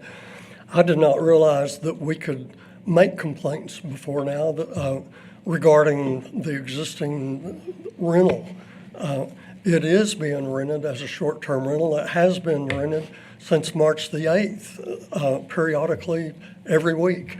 It is rented as of today as a short-term rental. When you say rental, can you verify that he's been receiving money in exchange for using that house?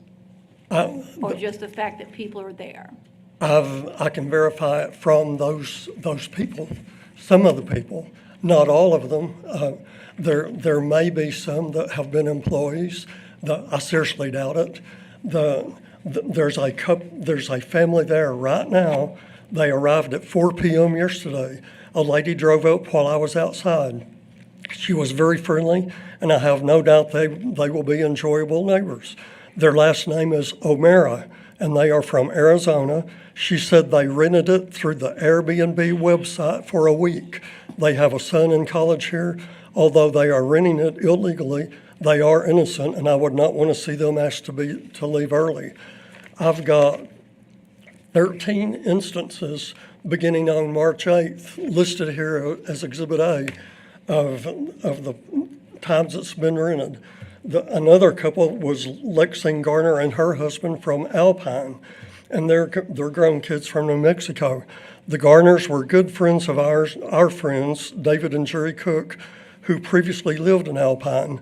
They complained to Dylan by texting because the gas grills had dried food on both and no gas and very uncomfortable beds.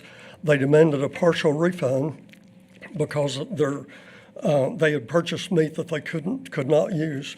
Dylan has never responded, as far as I can tell. And they specifically said that they had rented it through the Airbnb website. They have had that house listed on the Airbnb website as Endless Summer is the name of the place.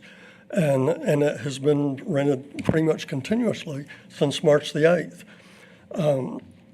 How is it we're not finding this information? I would have given it to you daily if I'd have known that was an option. I didn't know that. And if you've got my Exhibit A, it's listed. And I have got audio and video proof of it on my security cameras. I have cameras in the back and the front showing when people are arriving and when they leave. And when the police were called the other day, that didn't happen at 5:30 in the morning. That happened after midnight. And that party did not break up until 3:30 in the morning. My video and audio is time-stamped. I'd have to have someone help me break that out because it's continuous video 24/7. And I'd love for y'all to see it. I'm not sure how to break that out and make a copy for you. But we will do that if you want it. I don't know how, so somebody else would have to help you. But to say that this has not been used as a short-term rental is absolutely untrue. We have proof of it. We have video and audio proof of it. On the day that the party went on and on and on, that audio is extremely loud, and that property is 15 feet from my back door. So my 97-year-old mother is living with us right now, and she sleeps right there within 15 feet of that property. So it's going to restrict us from being able to use our own lake home that we've owned for 10 years if this is granted. And I have this whole thing that I can read to you, but y'all may have copies of it, and I've signed it. Thank you. Okay, thank you so much. We are definitely opposed. Other public comment? Brenda? Yes. Teresa, aren't there penalties that we discussed the last time about operating without the conditional use? Yeah, there are penalties that we can investigate if we find that they've been operating without the conditional use. We can certainly, that's a violation of the zoning ordinance. It can be $2,000 a day. And we can certainly look at that. But on the other side, we've talked as staff about denying because somebody's using without a permit, but really the only remedy for them is to come and get the appropriate conditional use permit. So the fact that they're here is remedying, at least going forward, any future violations and should not be considered as a reason for denial. But we can, with that information, go back and see if there have been past violations. I would request you do so, please. Good morning. Yes, sir. My name is Wes Giesecke. I'm legal counsel for Dylan Burns, and the actual owner of the property is Bila Condenero LLC. Just want to correct that. Another correction, Dylan Burns actually does live in Wall. He does not live in Lubbock. He's a local resident. I'm just here to represent Mr. Burns. He's out of the country right now. We agree with the Planning Commission. We agree with Mr. Vinoy's assessment. There have not been any, there's been a couple of complaints, I guess, but nothing that we can hang our hat on to say he's definitely in violation of any ordinance. So I'm just here to ask that you approve the SCR and deny the appeal. Thank you. I have a question. Has he been operating? No. He has friends and family all over the state, all over the country that come and stay there. If there was an operation, I'm not aware of it. But then it wouldn't be on Airbnb, I'm thinking. I would assume so. That's kind of the red flag. If it is. I don't know that it is. I'm sorry I didn't catch your name, sir. Wes Giesecke. Giesecke. Yes, ma'am. Okay. Yes, sir. If, just on my behalf, there's been enough smoke around the proverbial fire here. If you don't mind, I'm going to say on behalf of the council, if any council member objects to this, they are certainly free to do so. But I'm disappointed in Mr. Burns. Mr. Lancaster said he has talked to these people that have stated they have rented it off of Airbnb. I have no way to verify that or not. But the fact that it may be out there and this has created such a stir out there, I'm disappointed. I would hope you would communicate to Mr. Burns. I hope he is a more responsible and responsive owner of that property than what it appears he has been, and I say appears, than what he appears to have been to this point. If you would pass that on to him, I would appreciate it. Absolutely, I will. Thank And you, sir. I will also submit my contact information, so if anyone needs to get a hold of me, I'm happy to help. I'm just here to. Are you local, sir? Yes, sir. Okay, if you would give that to the city clerk and the city attorney. I will. Give it to both of them, that would be appreciated. Thank you, Mr. Giesecke. I think my question, Teresa, would be the following. Let's say the council approves this STR request. Can there be a stipulation that says, but if we have found all these violations as presented today truly exist, are there penalties that can be put against or assigned to this property because of the lack of honesty or forthrightness in terms of information? We would certainly go through the process of citation and moving that through the judicial process we have in municipal court. Beyond that, again, the remedy for failing to operate with the CU is to come in and get a CU, which is what they've done. So they're bringing their property into compliance by doing that today. Which sounds really good, sounds nice. The question mark is, have they been operating? And obviously, there's enough comments about this property that says they have been operating, because it wouldn't be on Airbnb if not, or if so. So I appreciate the coming forward and doing the right thing by getting them proper documents, but I also want to make sure people understand we don't like lack of honesty. That's all. So with that, thank you. Thank you. Further public comment?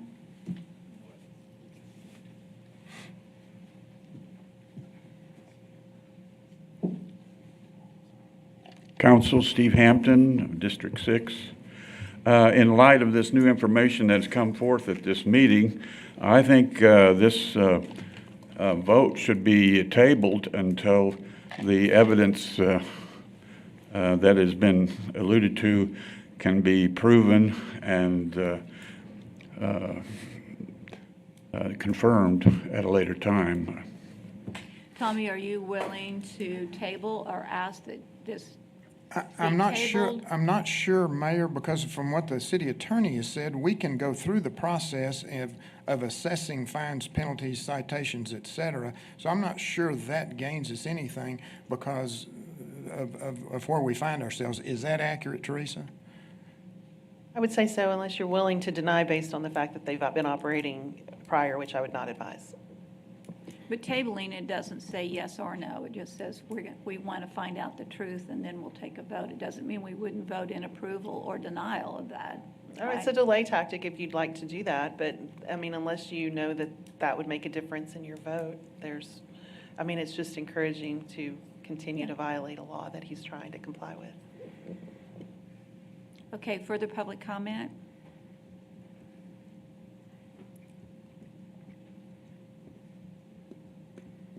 Hello, I'm Ken Taylor, 2810 Red Bluff Road. I just would like to follow up on several things we've discussed at this point. I'm also a real estate investor. I have long-term rentals, short-term rentals, 30-day rentals. I understand the component and system of Airbnb and VRBO and those type of systems. And just because it's on the internet doesn't mean that rentals process through the internet. That is a way of finding renters, and if the only proof that we have that it has been rented is the actual receipt through Airbnb, we're chasing a ghost. Correct. I think, as Tommy pointed out, there's a lot of smoke here, and we have to act on a legal basis, but I think it's pretty clear to see what's been going on. As far as precedent goes, this property is very similar, I won't use the term identical, but very similar to the home, I believe it's 3 doors down, that we addressed 6 months ago, that Planning Commission denied, came to y'all for an appeal, and it was denied again. At the Planning Commission meeting, when we discussed our concerns and how this was a very similar property, I was shocked at the attitude that the residents received from Planning Commission. They used the term that we were acting as a vigilante group. They scolded Mr. Lancaster for bringing evidence. Mr. Lancaster is a retired court reporter. He understands what admissible and legal evidence is. We are doing our best to show y'all what's going on. We would like to see the same set of rules and stipulations followed, and I believe that this property is, again, very similar to what was denied. A moment ago, Planning Commission said that because of the application time of this particular property, it follows the old set of rules and not the new ones that are passed. The old set of rules did say that we had to have the 30-foot streets. I know that's been argued. I'm not trying to start a debate here about that, but that is a rule in effect, and we're avoiding rules that are in place. If I get a speeding ticket and go to Judge Daniel and tell him the speed limit's lowering next week, he's not going to take next week's speed limit into consideration. He's going to fine me based on what the rules are today. And this property does not meet all the rules that were in effect when it was applied for. The other thing that Planning Commission told us, and specifically to Mr. Lancaster, they warned him not to talk to those people. That could be dangerous. Is that what the city envisions for safe neighborhoods? Is that what we strive for? To have an area where we can't go in our backyard because who's over there might not be safe? The lake community as a whole is not trying to exclude people from coming out there. I feel it's exact opposite. We have done a very good job of promoting the lake. We've worked with Parks and Wildlife and the city to help get the fishing pier built. We've invested our own monies into, may I wrap up? Finish your question, finish your statement. We've matched funds to help improve that fishing pier. We distribute the trash bags around the lake to help make a safer place. Thank you very much. We're not trying to keep people out, but I do think there are very specific issues with this proposal that I would like y'all to address. Thank you. Further public comment? Okay, so with no further public comment, the motion that is on the floor is to, if you vote in support of giving this CO, you vote yes. If you're not in support of giving this CO, you vote no. Is that correct? can ask? Yes, you may. Teresa, going back to you, I think we've got two different topics here. One, do they meet the guidelines of approval as it is today of a short-term rental? And then number two, have they been operating illegally? Correct. All right, so those, to me, there's a clear separation between the two. To prevent one, as Tommy has moved forward, is almost like our own penalty. I get that, but we hate for people to do that. So clarify me, we're talking about two different items here. Right, we're going to move forward with investigating the information that was brought to us regarding past rentals, and we can still issue citations on that information if we are able to find enough information to move that forward. So we'll continue in that. Today is whether or not they're going to be licensed moving forward from this date forward. So if we were to approve that and the license move forward, can we come back and deny that on the basis that they have provided us they don't meet the guidelines and have been operating illegally and not meeting the parameters of what we have today? And I realize that puts you in a gray spot. Yeah, well, that's the question that we kicked around at staff, and I mean, to punish somebody by following the remedy for their violation, I mean, it's up to you guys. You guys have the discretion to do that. I don't feel very good that that's a real, puts us on really great ground, that you say, well, the reason we're denying you is because you haven't been operating with the CU when they're trying to get a CU. So we can still investigate past violations, and he can move forward with the proper authorization if you approve it today. In the nearest point that we could deny the reauthorization of a CU? There is a point, and under the current process, I believe it could be at any point that becomes, we get a number of complaints that are sustained and those sorts of things. I think that planning has the ability to bring that back at any point in time under the rules as they're currently written. I'd also like to address, just as to educate maybe y'all and the public, that every time we pass a code of ordinances, you guys, what you see and what we discuss are like the things that are going to go in our written code. But there's an acting language that goes with that is never discussed at this meeting because it's just the legalese that we need to make that effective. And one of the phrases that we use in all of our enacting ordinances is that if any portion of this ordinance is stricken down for any reason, the remaining part of the ordinance still is in effect, which is why when we say we can't enforce that provision, but we're going to enforce the entirety of the remaining portion of the ordinance, that's why we can do that, because we put that language whenever we're enacting an ordinance in the first place. So all of those things that the Austin case has struck down, like the street width, like the number of people gathering, those are no longer valid in our code of ordinances, even though they're still written there based on that language that we put before.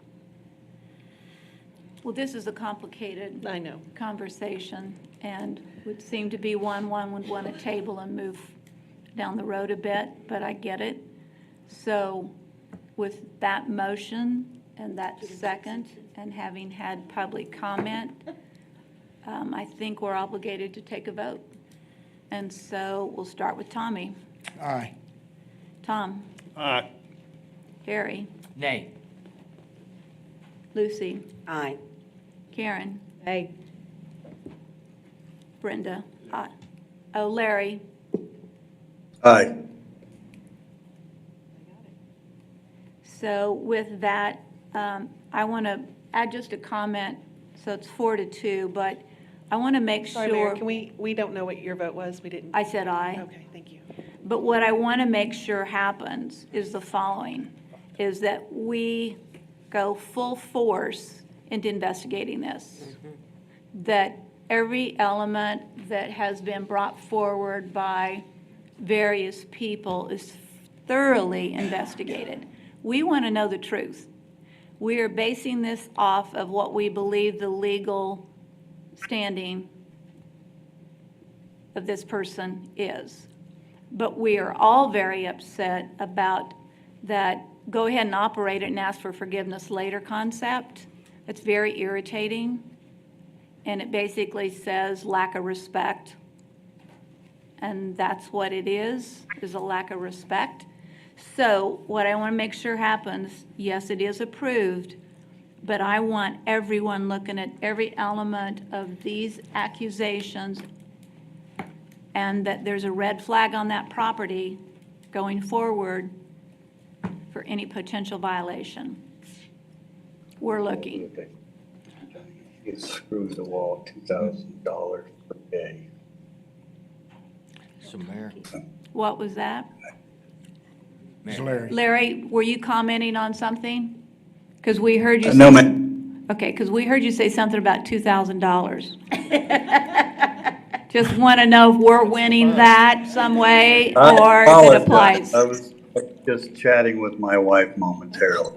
So I guess she needed $2,000 today. Give her her daily shopping money. All right, we've taken the vote, we have direction, and we have all eyes on this property. Is that correct? Correct. Okay. I want to make one other comment before we move on to the closed session, if I could. And that is, I want to make sure Gayla Thornton understands that we believe strongly in her analysis from Armstrong, Backus and Company and representing that company. My challenges today to the report has nothing to do with what she has presented or the overall, or their overall opinion. They do a great job. I have great faith in them, but I certainly have questions. And that is an important statement to make because I do have questions, several, and we need some information provided to us on those questions, okay? And that means internally, not externally. All right. Mayor, if I may? Yes. I do want to make sure, and those are great questions, Mayor. We do have an award-winning staff as far as the financials. They've done an outstanding job. And so our finance department works very closely with the auditor. So this information, I know Tina took it kind of hard there because they take great pride in how they do the reporting. So we'll definitely get those answers, Mayor. I mean, the questions that you had, very legitimate, but we'll get that information put together, get that. I mean, we can't help it if the the census people That's provide correct. these numbers, and that's what my point is. Yes, ma'am. But we got to point it out, because if we don't do it and Yeah. somebody's not looking, we're going to continually get bad numbers. We don't need somebody to think our community is decreasing in population. I agree with that. And that leads to other things. I mean, if you take a look at the property taxes and you look at what the property tax value of residential was in 2013, 2014 to what it is in '23, it's dramatically increased, dramatically. So how could we have less population? Yeah, we The should. numbers don't match up. And again, you're only as good as the information you're given. But we got to point it out and make sure we get good information, and it is not to make somebody not look like they're not doing their job, but it is the purpose of a city council meeting to ask the questions. Yes, ma'am, and we'll get that information to you as well. Yeah. Thank you. It's not to downplay the job done by staff at any level. Okay, with that, we will move on to the closed session, of which there is none, right? Okay, just reading what I have in front of me. Okay, so the item A is follow-up and administrative issues. Item B is consider approving various board nominations. The Planning Commission, Brittany Davis, my appointee to a second term ending January 2026. The Public Housing Authority, Becky Fraser and Monette Molinaire, to a fourth term, and Troy Wilcox to a sixth term, all ending April 2026. May I have a motion or any comments concerning those nominations? Move to approve. There's a motion to approve. Second. A second by Harry. Any public comment on those? Seeing none, we'll take a vote. All those in favor, say aye. Aye. Motion- Thank you, Larry. And with that, may I have a motion for? Mayor? Yes. Excuse me. Since the publication of the agenda, we of course had an election on Saturday for chief of police. So we do need to schedule a time to canvass those votes. That's recommended to be next Wednesday, the 15th of May. The results of the election is going to be a runoff. There was not a 50% plus one winner. So normally we would need 2 council members to canvass the vote, but because we immediately need to call a runoff election, I will need 4 minimum for a quorum to meet at 8:30 on Wednesday, May 15th, so that we can canvass the results and call for a runoff. I'll be there. Okay, Heather. so Karen wants to, Tommy, Lucy, and Harry, you always do this. Harry? I'm looking at my Looks calendar to Okay. make sure. Looks like he's Good. too busy. Costa Rica or something.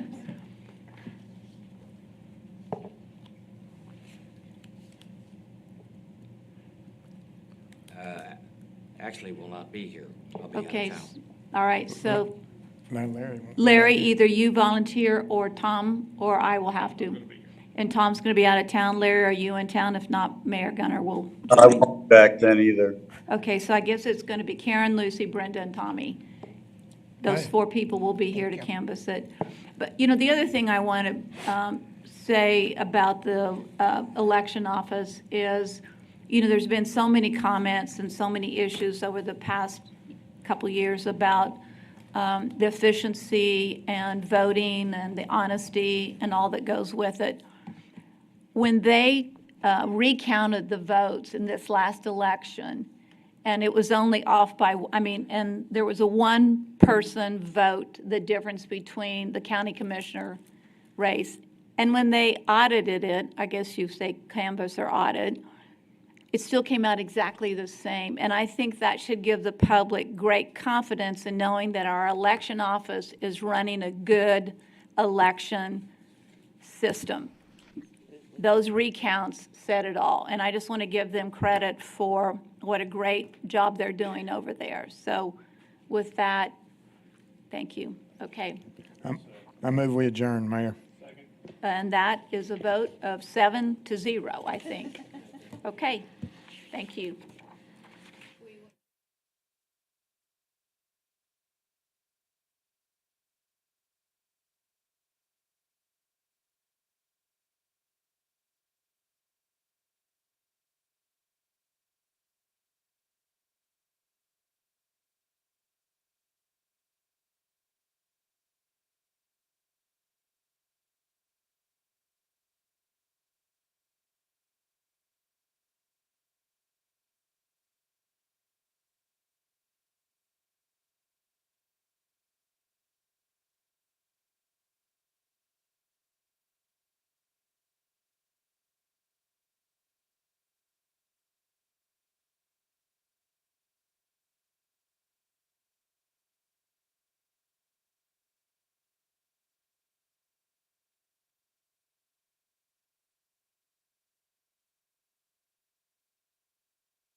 We're going to start trying to get everyone back up here so we can get this meeting called back to order. Just, you can move slowly, but we're going to quickly, slowly get it called back to order. Start heading this way.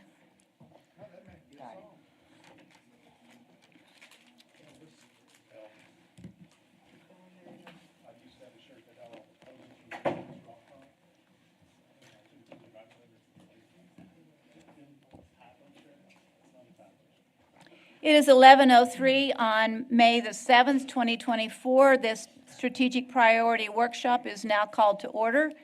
We will start with the workshop itinerary, which is item A, which is capital improvement plan priorities. Daniel, you're on.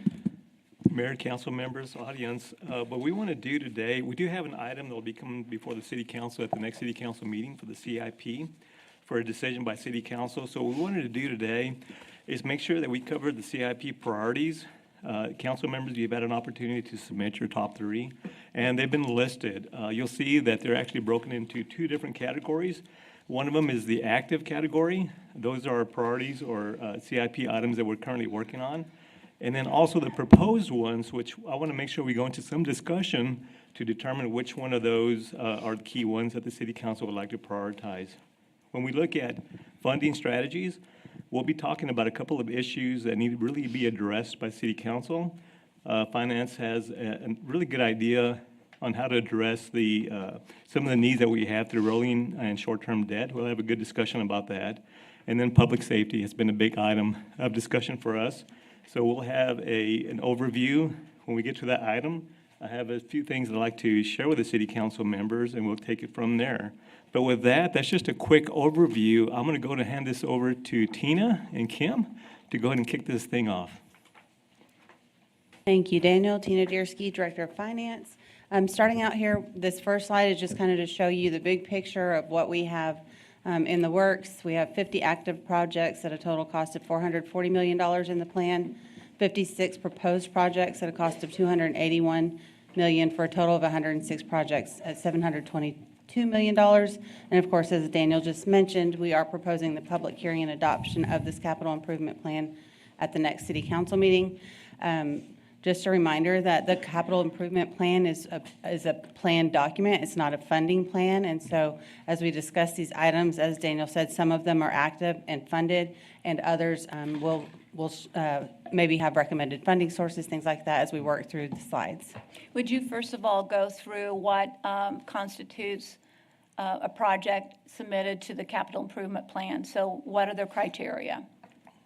Has to take at least 2 years to complete, a cost of $25,000 or more, and I think that's it. So those 2 things drive this. Yes, ma'am. So if you look at the $722 million, there's no time limit in terms of when these projects would come up for funding. It's just capital improvement projects that we know need to be done? At some point in time, yes, ma'am. Some are in the 5-year range, others are even further out into future projects.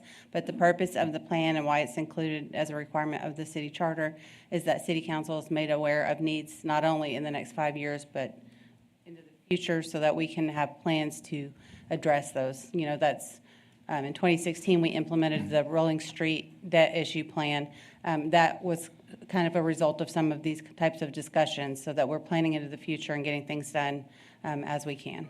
And you don't have to have it right now, but what I do want, even if it's not before May 21 or May 21, is what of the $722 million is in the 5-year plan? Okay. Because we need to understand how big 5 years is and how we're going to take care of the 5-year need to get done in 5 years, because the clock is ticking. The ones that we're presenting today are all in the 5-year plan. Okay, so they would start and complete within a 2-year window within 5 years? Not necessarily, because that's what we said the criteria was, well, completed in 2 years. It means that the project has to take that long to complete.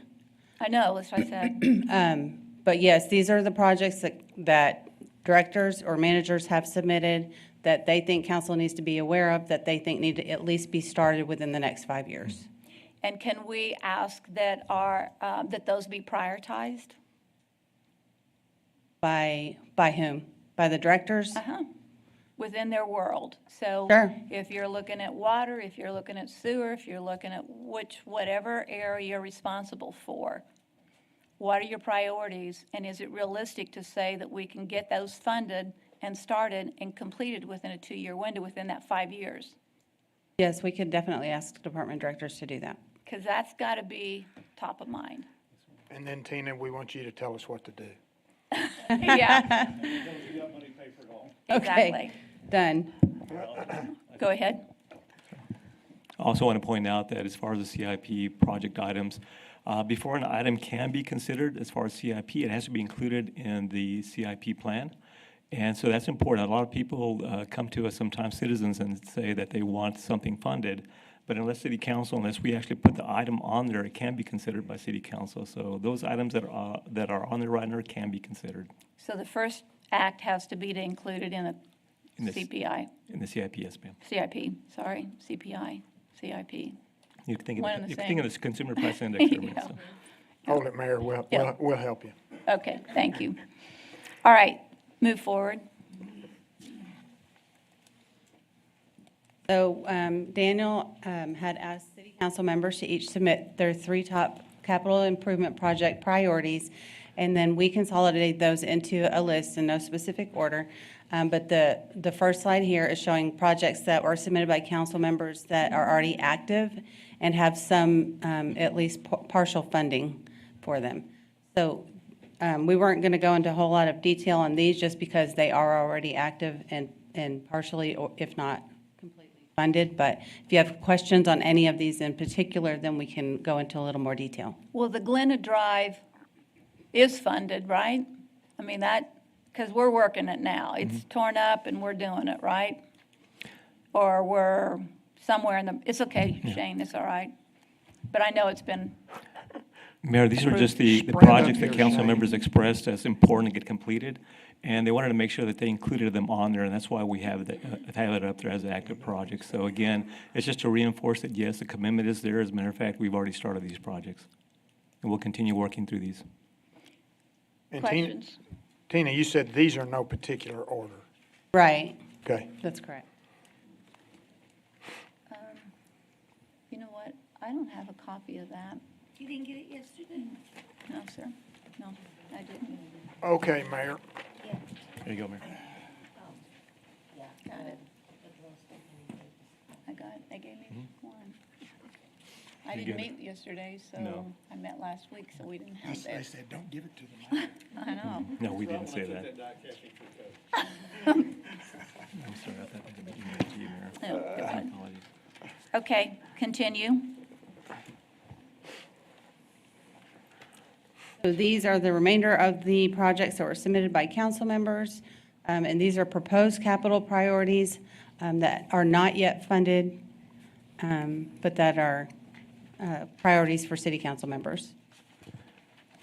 And really what I'd like to do with these, Mayor, council members, is, so these are the proposed capital projects. These are the ones that may have a little bit of funding, but still don't have, for instance, the River Station does have a funding source for a portion of it.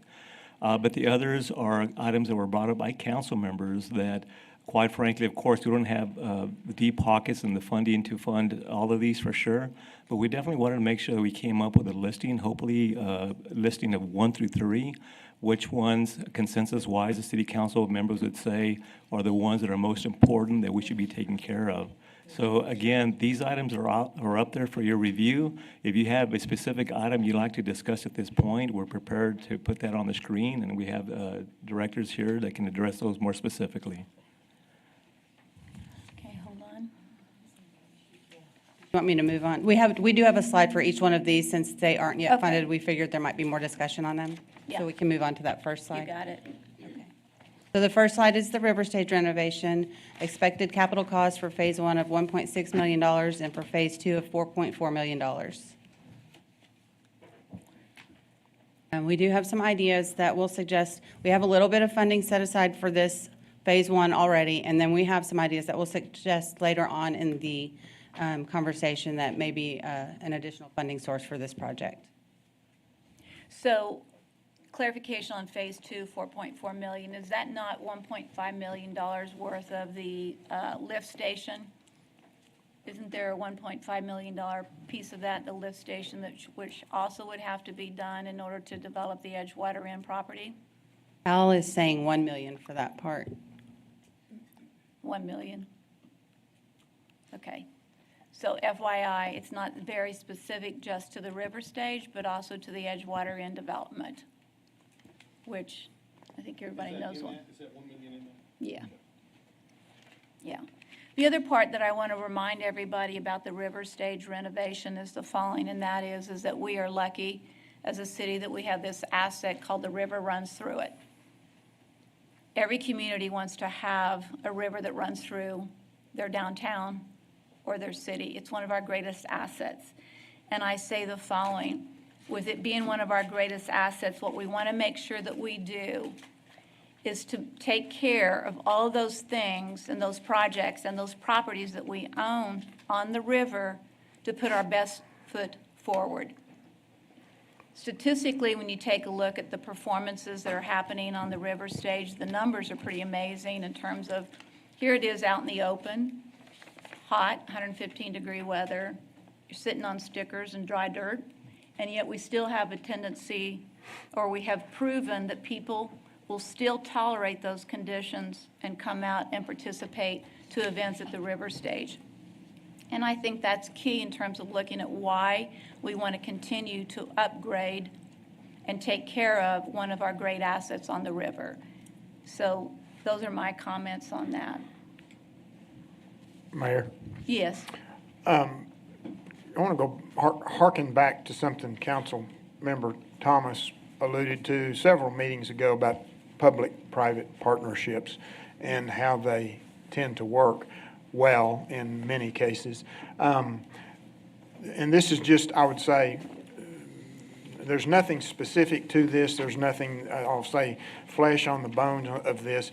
But the city may be presented with an opportunity on that Edgewater Inn redevelopment with the possibility of a public-private partnership to help move that along. Is that going to happen? I don't have a clue. Well, what I can tell you on that project is the following, is that they're getting ready to try to put together a feasibility plan. Right. To address whether it will or will not make, if you will, for someone to do that project. But you're taking, if you look at that, you're looking 3 years minimum before that project will come to reality. And so you could hold it up hoping that the feasibility study says, yes, it works. You need it anyway. You need that lift station to happen. Well, and I am in full agreement with that. My point is just kind of the bigger picture is we may have an opportunity to participate as the city to help move the project even maybe more quickly or further down the road. So again, that's getting off in the weeds when we really don't have any weeds to get off into yet. So, well, and I think they're dramatically separate projects. So the Edgewater Inn is a big wish list, which we really think will add a lot to the city. We need it developed. We want it developed.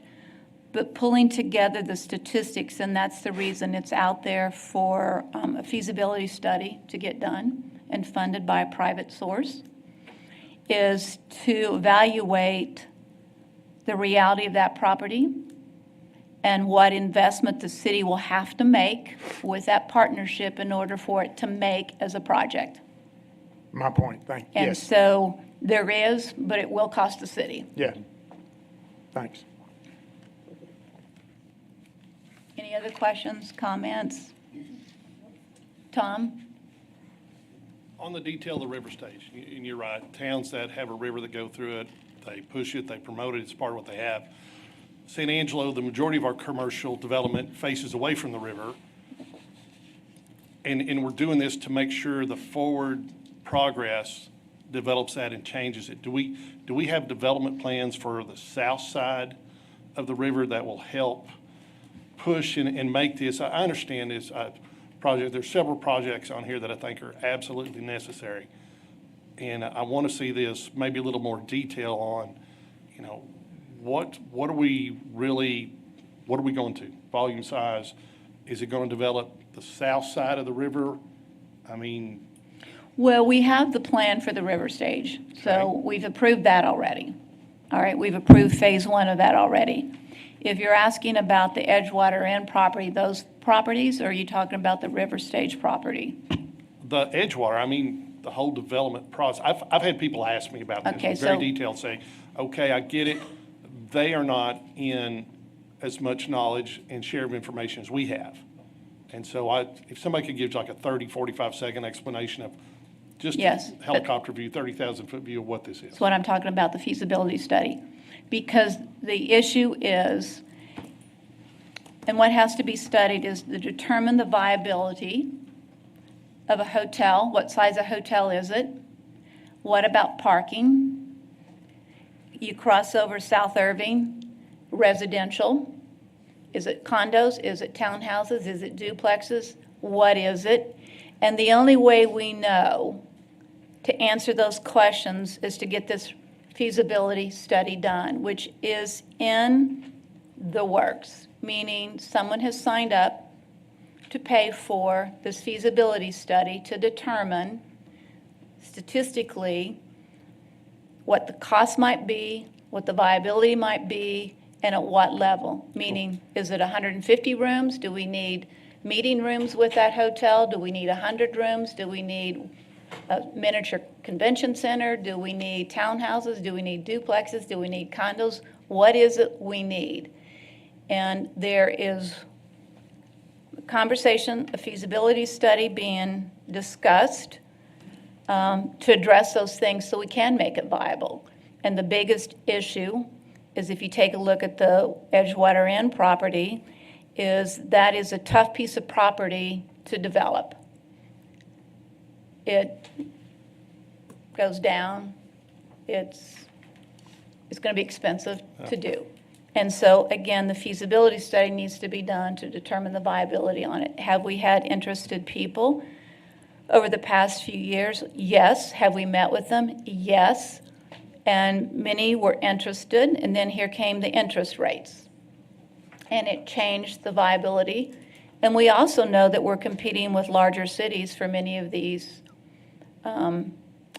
developers in terms of return on investment, whether this one gives them the return on investment that's perhaps they would get in another market.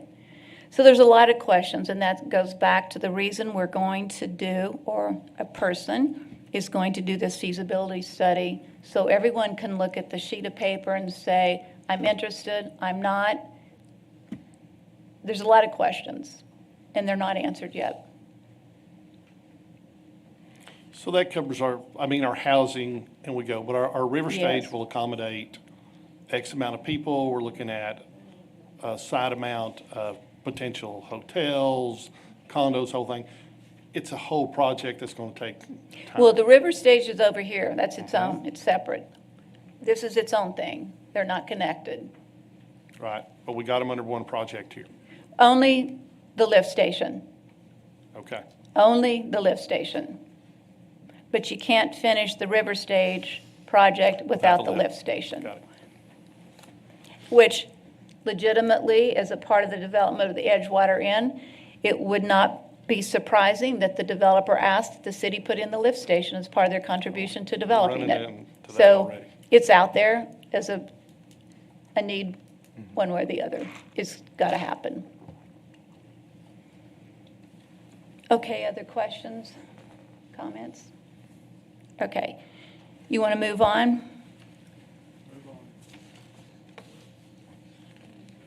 Next up is the Foster Communication Coliseum renovation with an estimated cost of just over $40 million. Mayor, there was Go ahead. plenty of interest with council members that submitted for their request to be discussed today. And this is one of the items that popped up a few times, several times actually, for that discussion. We haven't had one out in the open at this Sure. point to kind of have a kind of input from council members to see what your thoughts are. We definitely would love to hear those from y'all. And we'll take from there. It looks like My there- first question is, originally when this conversation started, maybe a year and a half ago, 2 years ago, it was a $28 million project. then it grew, and now we're at 40.6. What's the difference from the original 28 million to the almost 41 million? And does the 41, that's a capital cost, that doesn't include carrying costs. And what does the 40.6 million buy? And what is I think my other question is the fine, where did this 40.6 million come from? And to talk through what the $40.6 million buys us, and what input has the city given relative to this proposed renovation? So this project was submitted by Carl, but I think that's just simply a function of him having this division / reporting under him. But I think he gets his information from the Rodeo Association, but I would have to ask him to confirm that. Carl?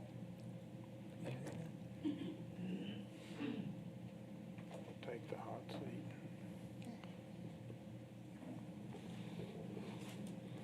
I believe that the first figure, the 28 million, was an earlier estimate. So when the Stock Show and Rodeo Association got a more educated quote estimate of what the project would be, it came back at about 37 million. But the total project cost includes the design fees, which aren't included in that, any kind of escalation in prices since the quote, the estimate, and also some work at the parking lot that wasn't included in the Coliseum project. All right. Yeah, Harry, you had your hand up, I think. Certainly. I'll go back to something that Tommy just said. And it's one of the things I've said for the 8 years that I've been sitting up here, and that's public-private partnerships. And I know there are people in this community that want this project to go forward that are willing to invest in this. So I don't think the city is going to be on the tag for the $41 million by themselves. And I know there's people sitting in this room right now that can testify that there are monies out there that are available if we make this a priority. And I certainly am one of the council people that put this as a priority on the capital improvement plan. So make that statement. We can have conversations. We'll go forward with it, whatever we need to do. I have a comment. Yeah, Lucy? On the other hand, I would like to know firsthand who is going to be in the partnership, who is going to help the city. And the question that wasn't answered was when the mayor asked, what are we getting in return? How much money do we actually we're going to invest this? What is our return on this investment is what I would like to know. Tom? So I can answer some of these questions. It's in my district. I don't know. I know there's people here from the association. I don't know if they're allowed to speak at a CIP discussion, but I called and spoke to one yesterday, and I said, I know y'all have engineering plans. I want to make sure there's something in it. And they provided me a document that itemizes to a degree what I think would cover 80% of our questions today. And I don't know if I should share that now, hand that out. What we're doing now is just talking of, we're putting it on the CIP, but the association has come forward with the opportunity to pay for a percentage of it, all right, out of their own funding. So they're paying for the city's Coliseum, or a portion of it, which would be 25%. I don't know how the interest rates affect that as we go in debt, but they're offering to put some of that money in. And I don't think we've ever really sat down with both parties and lined those rules out, Lucy. I mean, we've never said, okay, who gets this? Do you still, if you're going to pay 25% of the project, do you still have to pay an annual lease? Who takes care of this? I mean, are there things back and forth that we probably need to understand who's going to bond, who's going to insurance, who's going to be over the project? I talked to Justin just yesterday, and it was like, we start here, but we've never even heard back from the city once your engineers look it over, what you would want specifically. I mean, we have an engineering plan that we've spent money on, but we don't know if that's in agreement with what y'all would request. I mean, when you go up to 9,000 seats, there's other changes you have to make. HVAC, internal infrastructure, there's a lot of directions everybody has chased to pursue financing for this. But what I will say is, if you look at one thing that a set of grounds that provides money, there's stock showing there's rodeo. The one that's on everybody's mind right now is rodeo. And it's great, but there's other things you can do when we have somebody offering to pay for the city's Coliseum, okay? Pay for a portion of it. I don't know how many, we just talked about interlocal agreements and agreements with private funding that can come in and help. And I think it merits discussion. Naturally, you know my history. You expect this from me. It's not a surprise that I'm going to take this stance. But I think there's certainly some times that we should sit together and say, okay, this is here, we're looking at it. What are the options of funding? Because the feedback has been very, me and the mayor have talked about this many times. Do you have the money to bite off $40 million and have a bond that may last for X period of time? Do you have to go to a bond? I mean, if you make something that actually is concert ready, and now we have people that want to use it for concerts, you can do more in one event here than other things around here all year long. We're going to bring in 9,000 people. And if you sell that ticket, but the Coliseum as it is not capable of generating enough revenue, to be honest, have a high dollar concert. I mean, you divide it by 5,000 seats, it's a $5,000 ticket, Well, I think that's the big challenge. If you take a look at historically the number of attendance relative to certain events, right? So you take a look at the rodeo, which obviously the project was stimulated by the stock show rodeo folks. And certainly because they're the ones who sell the tickets, right? So, but if you go outside the context of the 10 days of the hot ticket nights, what does exist for opportunity, right? So if you take a look in 2017, ZZ Top was in the Coliseum. Most of those people wanted to sit on the floor in front of the stage, not in the seats. There were 4,600 people who came to that. That's the highest number of attendance usage, of the Coliseum. Then you go down to Mercy Me, which is in 2021, 3,088 people attended. If you go to the Monster Trucks, 2,152 people came. Then if you did Monster Trucks in 24, 1,828 came. So if you do for King and Country, 2,110 people came. One of the issues with concerts is the following is that you've got a Midland, Odessa, incredible facility. Abilene just put in one.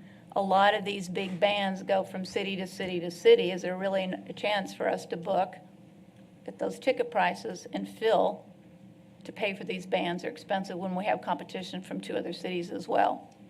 And the interesting thing, if you take a look at the river states, just as a comparison, where you have weather and stickers and dirt, in the Wild West Fest of 2021, the attendance was 5,295 people. If you take a look at Kings of the West in 2022, 4,103. If you look at Parker McCollum, 2022, 3,633. So the question mark is, what is the realism attached to a $40 million project? Can we really fill it to pay for the need outside the context of the rodeo? Or are we spending the money for the benefit of the rodeo when the city won't benefit necessarily much beyond that? And I can't answer it, but it's a question out there when you take a look at. The last one you just said is probably the key one that everybody brings up. I mean, they bring up the rodeo's ability to have 5,000 people 13 nights in a row, every night they have one, and then to go on to the next step. But my question here is, if we don't put ourselves in a position to compete with Abilene, Midland, and Odessa, we don't have a plug-and-play venue that people come into, we'll never know what a facility like this. I think the whole thing is, it's whatever you can have in there. There's indoor paintball tournaments, there's pickleball tournaments, there's a ton of different events, And then you get to the end of those 11 months, oh, by the way, we also have a rodeo in here. Yeah. So I just want to say at this point, there are things we need to sit down and discuss. And I don't see the reason these first two projects aren't the primary two that move forward. I mean, they're both value, they both generate revenue and economic impact. We have to proof that up. We've talked about doing economic input studies that are in process to proof them up to go with it. Once we get to that number and it looks good, then I just want to say we continue those discussions. I think the big challenge is the following, and this gets down into financials later on, but as it relates to how you finance projects, how do you finance $40 million? If we go out on a bond, we took out an $80 million bond to do streets, and it's not paid for all that we need done. So you put a $40 million bond out there for a Coliseum, we only have so much bonding monies available to us. Do we do it for a Coliseum? Do we find a different way to finance a Coliseum so that we don't restrict our ability to bond infrastructure projects, which we know we have to put as a top priority? So the question mark is financing and funding. And the question mark is, have we looked at the plan as it is presented and made sure that we had input from people other than the rodeo people? We have not. And so that's a number one issue, is it's a singular perspective, which does not mean it's not a holistic perspective that will work for everybody. There's no one saying it doesn't, but have we? And we haven't. But I And think so- we can do that, can't we, Mayor? We can when I'm through, yeah. Yes, we can do that, and we should do that. But my point is the following is, there's a point in which you start to top out. $40 million does not have carrying costs attached to it. So the question mark is, what is the final number? How many years does it take? Because that impacts the carrying costs. But everyone believes the Coliseum needs some improvements. There's no question about that. The question mark is, where is the financing? Where's the money? Is it doable? Is it financial capable? And what if it goes beyond 41 million? I mean, how many years? Because if it takes 30 years, you're dated before you complete it. And that's the other issue. So it's going to take a lot of analysis on that money to figure out what is or isn't viable, how viable, and how do we get it done. Harry. So back to my original point. Let's see how much private money is available for this particular project, and then see what it's going to take from the city's perspective. I think what we're going to find is that it's a project that can move forward in a relatively short period of time. Now, I'm not talking about tomorrow, but in a relatively short period of time, in the next couple of years. But to Tom's point, let's sit down and just have this discussion. All, excuse me, all the players, and figure out exactly what it's going to cost the city. If there are issues that we cannot put out there because of the amount of money for bond, well, so be it. Citizens will know that. But we're getting asked regularly, why can't we expand the Coliseum? And if we've got private money out there, let's talk to them. I think everyone's in agreement. I think, yes, go ahead, Tommy. I want to zoom out. I'm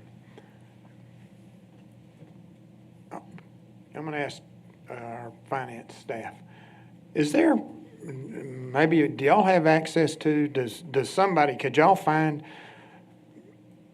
data that would tell us if you invested, it doesn't matter what amount of money, but if you invested 50 million in, and because we've talked about, I say we, there has been talk of renovating this facility in which we sit. I keep asking myself, how do we know if the money is well spent? Would it be better spent here, here, or here? I don't have a clue at this point. So my question to y'all is there data or something that y'all could access that could input data into it, and then it could do its analysis and say, your return on that money, again, doesn't matter the amount, but the return on that money would be better spent likely here. And there's going to be variables plugged into that, no doubt. But is that something y'all could access for us to run that through? Yes.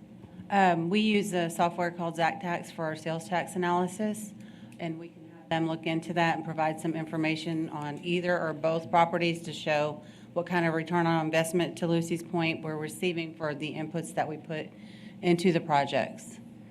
I personally, as just one council member, that would be helpful for me just to see where's your money best spent.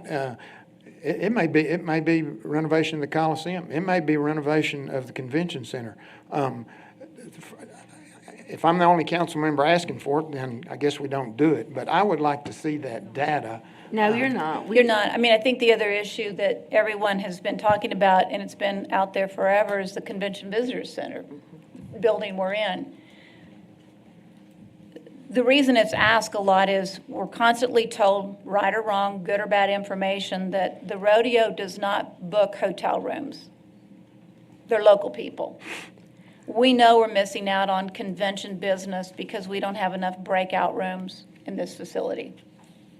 And the CVB can validate that.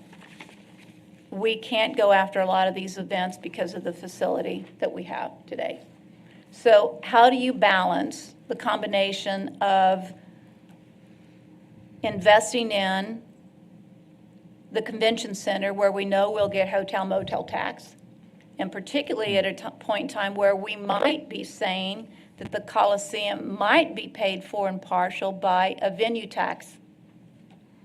But the venue tax might be increased greater if you had a larger a larger convention center versus a Coliseum versus a river stage. All three have viability. All three have investments needed. The question mark is, what can you invest in today to get your first big, best return on it? So if y'all can do that analysis for us, again, it sounds to me like there's pretty much consensus on the council here that would be helpful data. I would like to see that before we start, I'm going to say, wasting anybody's time. Yes, we'll do that. We'll do that. It may take a week or two, but we can definitely get them started working on it. Okay, thank you. Lucy, Appreciate it. Karen, I know you're shaking your heads about stuff. You want to make comments? No, I was just agreeing with Tommy as far as for you to get that paperwork to us or that info, that we would see that. And I think once we get that, then we could start making better informed decisions. Yes, ma'am. I think at the end of the day, we all know the Coliseum needs improvements. The question mark is at what price tag, and how do you do it? We know the river stage is a great asset, important. We know this convention center needs work done, and it needs to be increased in size, unquestionably. And when we say those things, we also know that there's other projects out there that everybody's going to compete with as it relates to monies, whether it's a police station, whether it's additional fire stations, there's a lot in that $441 million. Oh, yeah. Mayor, I do want to point out that as far as the venue tax itself, I'm glad you all are talking about this because, quite frankly, we do have an item that will come up here later on which has to do with the convention center as well. I'm glad that we're talking about that because we're going to have competing projects here. We need to determine if we're going to use the venue tax, which project are we going to use that on? We're going to be limited by that one usage at a time. So doing an evaluation is the right way to go to kind of determine an ROI for the project. And I think that's a good discussion, Tommy. Thanks for bringing that up as well. I agree. I think the Coliseum needs a lot of work. I've seen the rendering. I think it's beautiful. It looks wonderful. But again, on our end, since we are limited as far as the resources that we have, we need to make sure that we choose wisely for the biggest impact that we could possibly have for our community. Those are two big ticket items. They are. Yes, Tom? We've gone down that path before of talking about how many times can we put a $350,000 Band-Aid on the Coliseum, on McNeese? You know, to be honest, we just need an event center. We need an event center with a hotel. We've gone down that path. I think Rick has had discussions, and I think our group has made trips to look at other event centers and say, is that really, I mean, in all honesty, one big event center would cure all these problems. I don't know what you do with these, but just to make it even more, 100 million-ish. But I mean, but that's what other communities have done. It's not where we've been, it's where we're going. And so I agree with all of y'all. We need to sit down and look at it, but is this the one council that looks at it and says, well, this is where we go, the biggest step we're going to be that'll get us the next 60, 70 years with hotel, with availability? I get it, but as long as all of these things are willing to be openly discussed and everybody look at it, it all boils down to financing. I mean, It all gets down to money. I mean, bottom It's line all is where gets you down to find the money. money.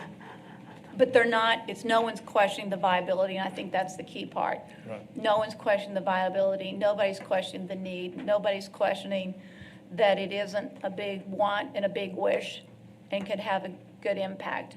We are proud of the heritage that the rodeo brings to the table.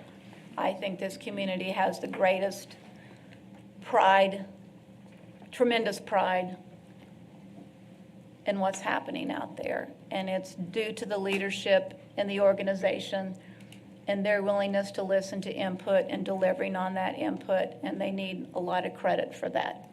We need to figure out how we get these projects done, and that answer can't be answered today. Agreed. But what can be done today is we go forward to find what can be done, what time frame it's going to take, how we find the money, how we continually improve the city's and citizens' experiences and visitors' experiences. Well said. So, Marion, we needed that direction because this conversation's been out there for a while now. And we just need to make sure we got that direction from city council so we can start looking at viability. We can start looking at which projects would be feasible, and specific to this one as well. So again, that's a good direction for us. We can start working on some detail on that as well. because these are quality of life projects, which are hugely important. But then we're going to have infrastructure challenges, which are real important. And the question. Don't ruin a good day. Don't ruin a good day. I'm going to end it on a good note. We'll vote on that. Okay, good. So the question mark is how we separate infrastructure needs, got to have, from quality of life issues, and how we focus the monies accordingly. But we got all of that to get done and figure out. Okay, Tina, don't disappoint us. It's in your hands to find the money and the resources, because we want it all. Yeah, no pressure. Thanks, Mayor. You are so directed. Okay, next up we have the McNeese Convention Center renovation. This, again, is not a broader scale improvement project, but it is in the capital improvement plan at $350,000. Well, and part of the, what could happen here, but it won't solve it all, is the possibility of a hotel on the Edgewater Inn property, as well as some meeting spaces there, but it won't satisfy the medium-sized convention needs. I think they're medium-sized, whatever that means, because we still have travel restrictions based off of flights, but we need to look at that. This facility isn't working the way it could. Tina, I think that's good because we had a good discussion about that. This is going to be a competing project, if anything, so let's go ahead and move on to the next one. Comprehensive plan update was submitted by one or more council members at a capital cost of $750,000. I would say we can vote on that every meeting for ordinance changes and updates versus spending that $750 on a comprehensive update, which we might need that $750,000 to finance one of these projects.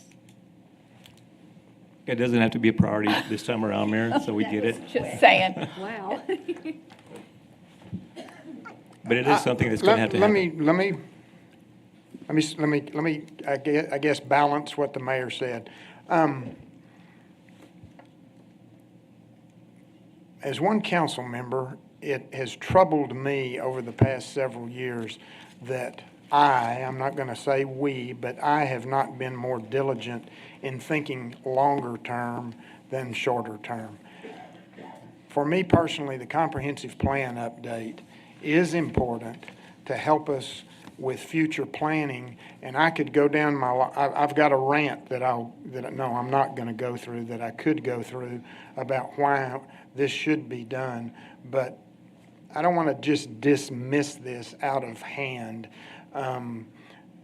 without, at some point giving serious consideration to updating our comprehensive plan, because everything we have just discussed, in my opinion, plus multiple other things with respect to zoning, with respect to planning in general, with respect to rights of way, that we desperately need today on some of these things, all of these things that we've discussed would then be addressed by a comprehensive plan update. So, I'll say to balance what the mayor said, I hear that, but I don't want to just, I'll say, throw this out with the bathwater.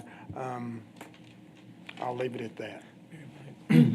Tommy, I do want to express that, and I agree with you. The comprehensive plan is something really important that's going to have to happen in the future, near future, faraway future. It needs to happen. We are looking for grant monies. I can pretty much guarantee, I'm sure the city council would probably agree that if we receive a certain portion grant, that we would need the remainder amount to really balance it out and pay for it. I'm sure that we could bring this back to the city council, and that would be probably an item that would be approved. You definitely want to leverage whatever monies we receive through the grants, but we are actively looking for those grants right now, and we're hopeful that maybe this will be the year. If not, we'll continue looking at it and plan for the future. Please do. Thank you. And the good news is, as we move along on a monthly basis, twice a month, we certainly have things that we approve and adjust the zoning accordingly as projects come forward. So it's not keeping us from moving forward. I get it, and I understand it. I understand the need. It's a lot of money when we can deal with some of these things immediately, and we have to anyway, because they come forward twice a month. So yes, Tom. So my question to everyone in staff is, does the lack of an updated comprehensive plan prevent development from coming here? Does it prevent economic, people looking at it and say, okay, we know that area of town is now dedicated for housing. We know this area of town is dedicated for commercial. But I will agree with you here, several spots in there, Brenda, is, Santa Rita, comprehensive plan update. I don't know how much it's going to change it. It's not. I don't know how much it's going to change SMD 1 or 2. I mean, North Chadbourn and SMD 2 they're pretty well defined what they are. I don't know how it changes it going further. If it is developed to where it creates more invitation for people to come look at us for economic potential and growth, I get it, but I'm kind of like you. Sometimes when we do a study, it's a study and we spend a lot of money to give it. If there's grant money to go forward, I agree with Tommy. But there's parts of San Angelo that we don't know, are they developmental or not? Well, and we address these issues twice a month on the agenda. They come forward, they're like, we need this change from neighborhood to commercial or commercial to neighborhood. We address it as we move along. Again, it doesn't mean that we don't need a comprehensive plan at some point in time, but we're not ignoring the needs for development on a regular basis. Right, no, we would never do And that's that. all I'm saying. Aaron, does it hinder us not? Well, I'll go back to something Councilman Thompson said, is where are we going? Our last comprehensive, our major update was in 2003, so 21 years ago. 2009. Then we had a minor update with River Corridor in 2006, and we had a 2009 minor update with just the downtown economic area. We are 2 decades behind of decision-making of where are we going as a community. We are that far behind. And it does impact our economic growth. It impacts our property values. Where are we going to actually get more property taxes in the future? What are those areas designated for? So it does make an impact every day of what we do in planning. Now, we can do some small fixes as cases come through, but that's not a comprehensive plan of where does our community want to go and where does our elected officials and administration want our community to go? Is it investment in the Coliseum? Is it more investment in downtown and the river? Where is it at? Is it Lake Nasworthy? Is it a combination? We are very far behind. We know we've been designated for 2 interstates and where that corridor may be. And if we don't get ahead of that, we are going to be very far behind. We're going to put challenges to Patrick and Shane and his staff of infrastructure, roads, all those things. Even the CIP plan should be pointing back to our comprehensive plan. What were those decisions made back then to move forward? So I don't disagree with you, Mayor. I know there are things that cost dollars, but I think we should, in that 5-year window, this is going to be very, very important for our community to look out in the next 20, 25 years so that we're not putting that next group behind the 8 ball of trying to make huge decisions. So that would be my Aaron, stance. you said something that jogged a question in my mind. Do we have a clue what it costs and what the return is in the neighborhood? And that may sound like a silly question, but if I said I live in this area of town, could you tell me that is beneficial to the city in terms of the revenue, with the property taxes, with the commercial that's there, everything that's there? Is that something that we have at our fingertips now? I would probably lean on our finance department to assist us. I think they've got some very good numbers, but I don't know that we could go and point to Block A and say, well, this block contributes this much towards our bottom line. In my opinion, the comprehensive plan could help us identify and quantify those areas that, if we say this is for commercial development in this area, and you're going to need another fire station because of the residential that we have planned over here, and you can then, I'll say, shape and form that from the future standpoint. To me, that would give comfort to the business community, to the development community, to have that kind of certainty from a comprehensive plan standpoint. Okay, but that's something, at some point I would like to know is, I'll say let's just call it the profit and loss of certain areas of town. And do we need to look at more infill in certain areas of town? Do we need to look at more, RS3? Do we look at more multifamily, et cetera? Well, it goes back to the number one thing that addresses most of that, and that is the housing study. We know that housing study addresses the needs of the city and the price point of which houses, apartments, townhouses, et cetera, need to be. That housing plan is an important document. It drives, because it tells you what the population of this city is, income per household. It gives you all those statistics. Those statistics tell you where growth is going to happen, because the lot price in Bentwood is not the same as the lot price in Lakeview. So a lot of the information in that study is at our hands already. We know what it told us. We know where the growth has come from. We know if we have or haven't addressed the housing needs. And we also know that the development community knows way ahead of us where to go. They know where land is going to be important for building houses. The commercial industry knows where they need to be. Sam's knows where they need to be. HEB knows where they need to be. They know the rooftops, and they knew the income in those rooftops. They know it. They haven't. That's how they decide what to do. So again, we've probably spent enough time on this issue. It obviously needs to be done, but we're not ignoring the need on a agenda by agenda basis to deal with the issues at hand. All right, Twin Mountain Drive extension. Oh, you're on, Tina. Yes. Twin Mountain Drive extension has been submitted to the CIP at a capital cost of $21.6 million. The estimates I've seen were closer to double that amount, but I'm not sure if maybe they included it elsewhere in the CIP. But that's a project submitted by Shane and Patrick. Shane, does that seem like a realistic number to you? You're pretty good at this stuff. I think you've built a road or two.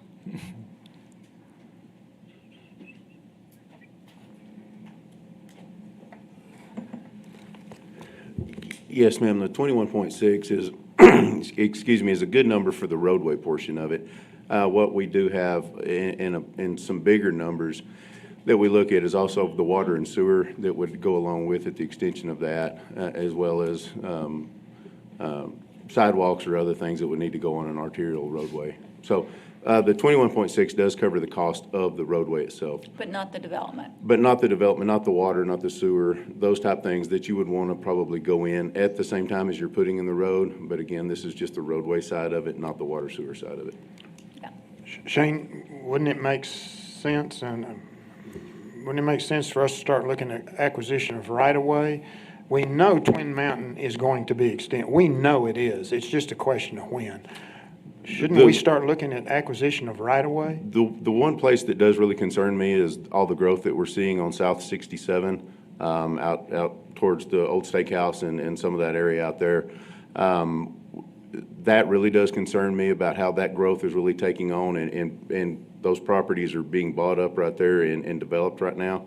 I think the acquisition in that area would be fairly critical for us to go ahead and acquire a right-of-way right there, so we will not develop into something that we are going to need to acquire. Otherwise, the extension is going to have to be kept being pushed out until we're out around the lake somewhere. Yeah. And then that's not really where the road needs to go. Is that included, would the acquisition of any right-of-way be included in that 21 million? Yes, I believe that in the 21 million we did. I do actually have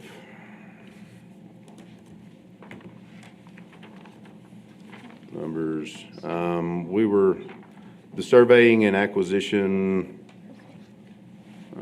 just kind of looking at this, was about the 2.5 million for the acquisition of right-of-way, surveying, those type things that we would need, kind of as a preliminary, to kind of ensure that we secure what we need to secure, so the road is in somewhat the same alignment that we have it in our master thoroughfare plan. Yeah. As one council member, I would encourage you to start looking seriously at the acquisition of the necessary right-of-way. To me, to your point, if we want the road to go where we want it to go, where we believe it needs to go, and rather than letting development dictate where it goes and keep just pushing it further west, I would say let's start acquiring the right-of-way we need as soon as you can find the money, wherever that may be. That's just one person's thought. I've been a huge proponent of extending Twin Mountain for the last 3 or 4 years, a huge proponent of that. So, Shane, what's the cost connected with that phase one that we did, the right-of-way acquisition? How much money we're looking at? It would be right-of-way acquisition with all the surveying and all the stuff that go along with it. About $2.5 million is what we have projected right now. 10.5? 2.5. 2.5, I couldn't. 2.5, I'm sorry. Wrong year. I was hoping it was the 2, not the 10. Okay. So I remember a number we talked about that was closer to $500,000. Was that just the design portion? That was the survey portion of it. The $500,000 is for actually getting out and surveying the entire area. Meets bounds, those type of things for the acquisition. Okay. It also just gets back to, do you have enough money to take care of your existing streets right now?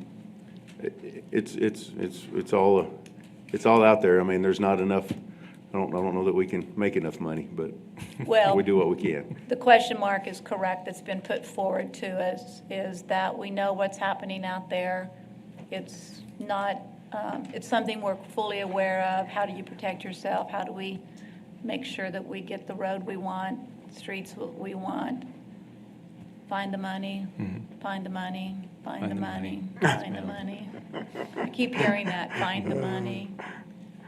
You know what, since we're finding the money, I'm thinking it's lunchtime, and we should take a break right now. Good idea. Sounds good, Mayor.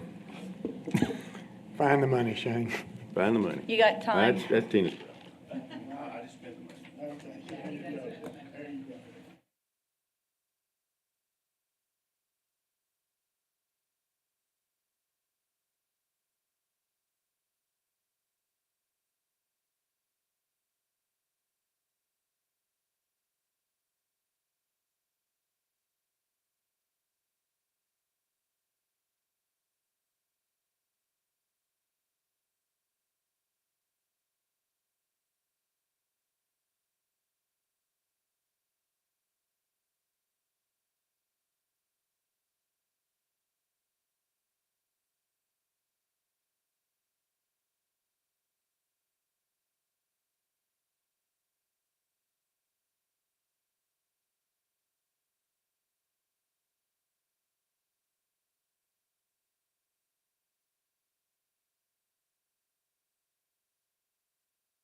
Check, check, check, check. 1, 2.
This meeting is officially called to order at 12:45 PM after Tommy gets his other cookie.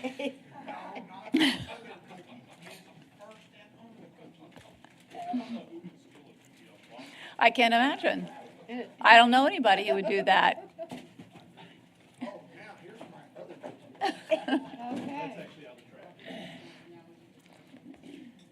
Tina, we've lost where we're at, so you're going to have to guide us. Okay, we're going to start back up. We finished off with the previous project, and we'll start back up here with River Valley Lane Drainage Project at an estimated cost of $470,000. Can I add to this conversation, Shane? When the Republic trucks come down River Valley Lane to pick up the trash, they didn't do a U-turn to come back, and they're constantly taking out the fence.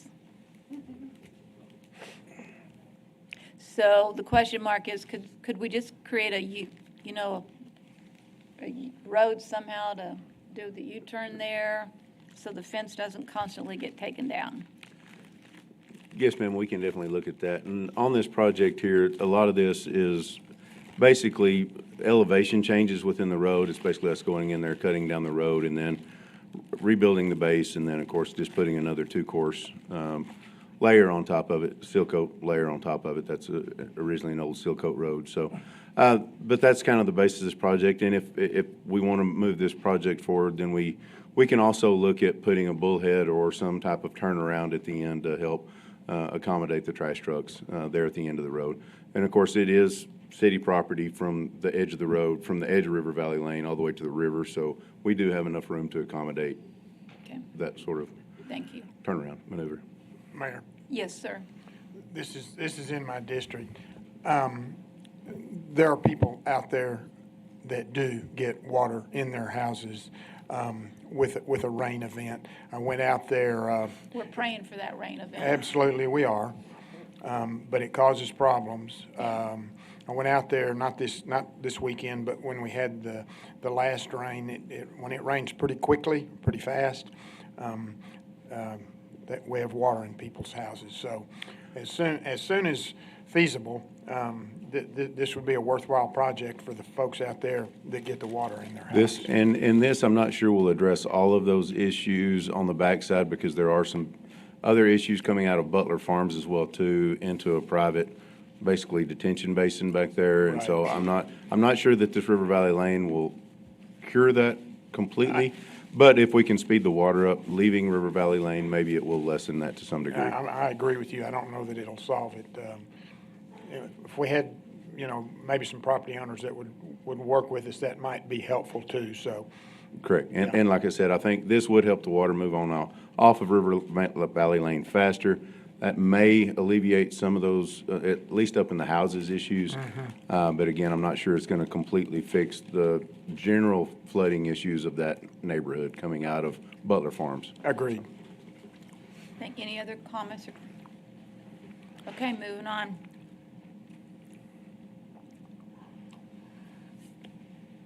Shady Point. Bridge replacement at an expected cost of $160,000. Can someone talk to Shady Point when they chewed up their cookie and I do have some comments on that as well. Shane, can our larger emergency vehicles even, is it wide enough for them to cross that bridge? The bridge is actually wide enough, but it's, now that we have it load zoned, it's not safe enough for one of the larger fire trucks to cross, and definitely not for a ladder truck. And so that is one of the issues there with the load zoning on that bridge. And of course, this would be a basic replacement, like going back with box culvert instead of an actual bridge structure itself in there. I know that some of the homeowners in that greater Shady Point area in there have expressed asking us to raise the bridge so they can get under it with boats and things like that. We're not sure that that's actually going to be able to do anything like that, because we do have water and sewer that runs along the side of the bridge as well. And the sewer is the bigger problem than the water, of course. But those are things that we'd have to overcome as well. And we would have to, and there would be definitely some sewer costs and water costs involved with this as well. This is just for the box culvert structure itself, not for any water and sewer utilities that would be related costs as well. The calls I get are safety concerns, and I'll just say access for our larger emergency Vehicles to get to them, so. Yeah, currently they have to use the other entrance on the other side to access back in Center Correct. So I'm in favor of this one when we can do it.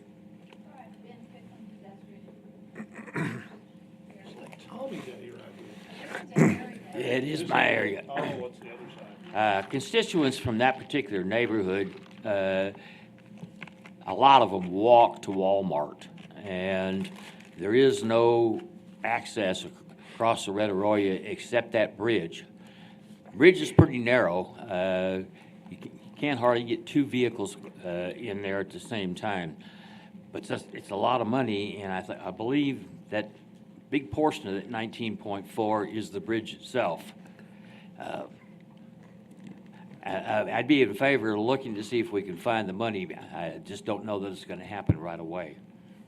Correct. And I know Patrick and his staff are also looking for, grant dollars out there that may be available for, pedestrian access, those type things. Maybe if we can't widen the bridge or replace the bridge to make it wider for more accommodate for that, maybe there is a way that we can accommodate some pedestrian crossings as well in that area, as well as sidewalk and some of those improvements as well. So there may be some grant dollars out there that we can look, again, maybe not to replace the entire road and bridge and widen the entire thing up to what we would like to see it, but maybe at least get some pedestrian elements in there so we can at least facilitate those concerns. Okay, thank you.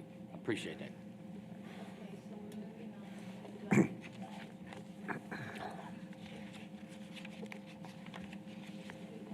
So, capital and public safety, we've talked in the past with you about a rolling debt program that would alleviate expenditures in the general fund. So what we're looking at with that is $4.9 million biannual rolling debt program. That would give us enough funding to cover the transfer that we do every year for equipment replacement, as well as what we transfer over for the fire truck contribution. And that would be over a 2-year period. In addition, we actually have $1.3 million earmarked there for fire truck, and that's in anticipation of a need to replace the rescue truck for the fire department. And so since we have that additional capacity, we are recommending using that rolling debt program to fund those needs in those ways. In addition, this, again, frees up money in the general fund, which will help to cover the cost of what's already been committed for the increases to public safety salaries that were implemented in January. And then the short-term debt issue, it's a short-term note that would be paid off in 1 year. Right now, the capacity allows for about $2.6 million. Once we get final valuations, Vince and his folks will update these numbers. But we're proposing to use that short-term note to cover the cost of public safety radio infrastructure equipment at a cost of $1.5 million. And then whatever is remaining, we would propose to put towards improvements at the river stage. Okay. Questions, comments? Yes, a question, Tina. Is this, when you say public safety, we're talking fire, police, all public safety? Talking about the radio infrastructure? Yes, ma'am, public safety radio infrastructure. I believe it covers all, but I would have to defer to IT Director Bucky probably to answer that question. Okay. If y'all just I'll say confirm that with him, just let me know. It'd be my hope that it would be for. And since you're asking about that, that is just the infrastructure part of the project. It does not include the actual hardware. The radios and things that go with that system. And what would that additional amount be for hardware?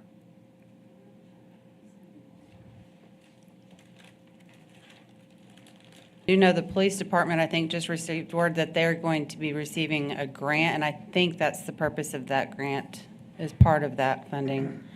And then, okay, yes, quote for radios for fire and police is $3.5 million. So would the grant cover that total 3.5? I believe the grant came in at $2 million. I don't know if Chief Howard might want to speak to that. Here he comes.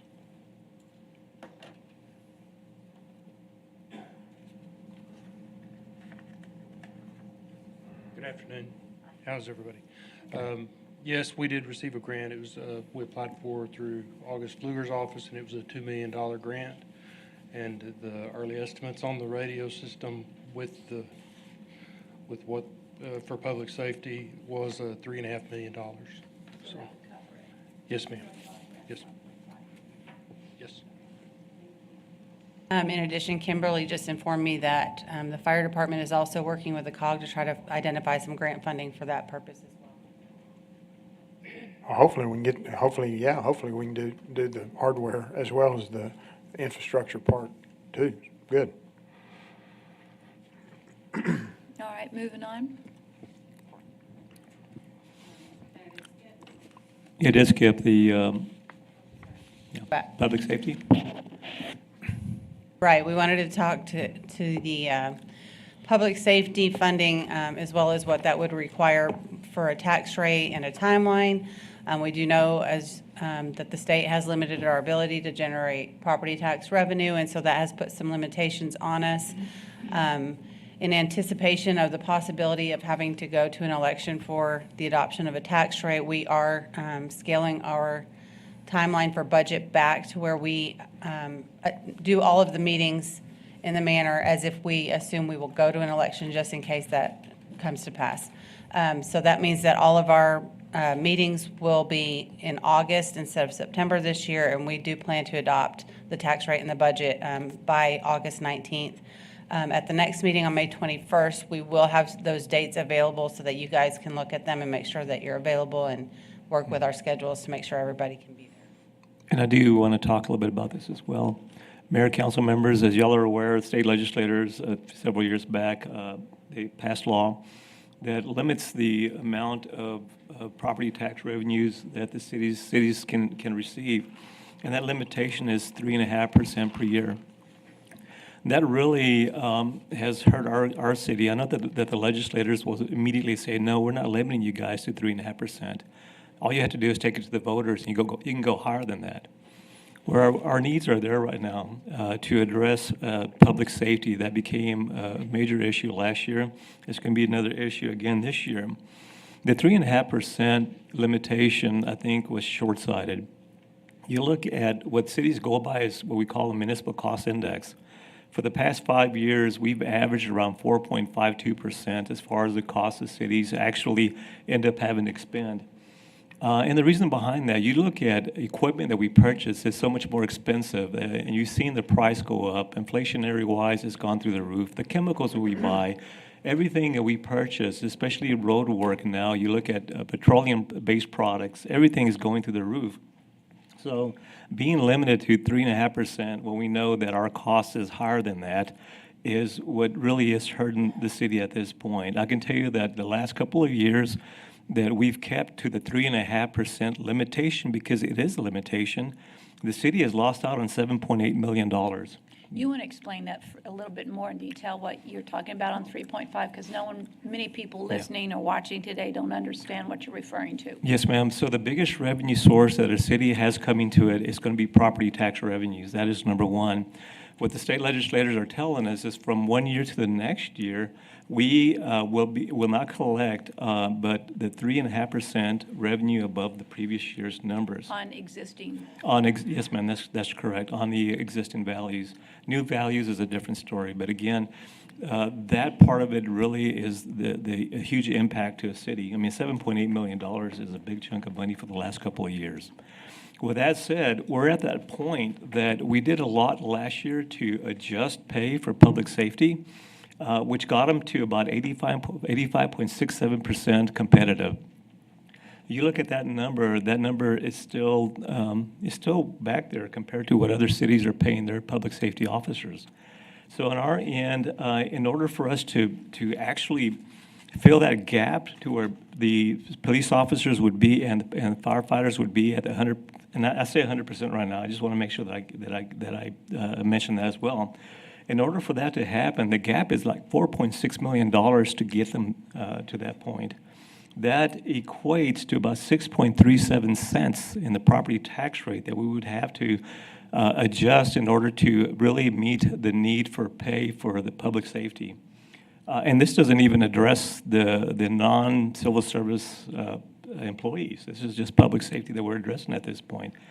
But we are there now. Over the last 4 years, public safety has gone up about 25%, over 6% per year.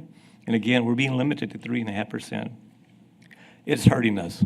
And we're at that point right now where we're going to have to go to the citizens and say, hey, public safety is important to us. I know it's important to y'all too. We need to do what's right, what's fair for our public safety, and address that concern now and say, hey, we need to increase the property tax rate in order to be able to cover that dollar amount. When you start looking at the difference between, our goal has always been to ensure that whatever comes in property tax revenue covers public safety. Well, it doesn't. The difference right now is over $8 million. So we're having to supplement to the property tax revenues with sales tax revenues and other fees that the city collects. So we're short at this point. So we have to get to that point where we can actually meet the needs that we have. And right now, the way to do it is to look at that property tax revenue, look at the property tax rate and say, okay, we do want to adjust that property tax rate. If we truly value our public safety, we need to start looking at this very seriously. So what does that mean? That means that at this point, we have to, and Tina talked about the two different, we actually came up with a plan and a contingency plan. Tina, I'll let you talk about that, as far as the steps that we have to take this to the voters. Tina, if you want to address that as far as those steps, go for it. Oh, sure.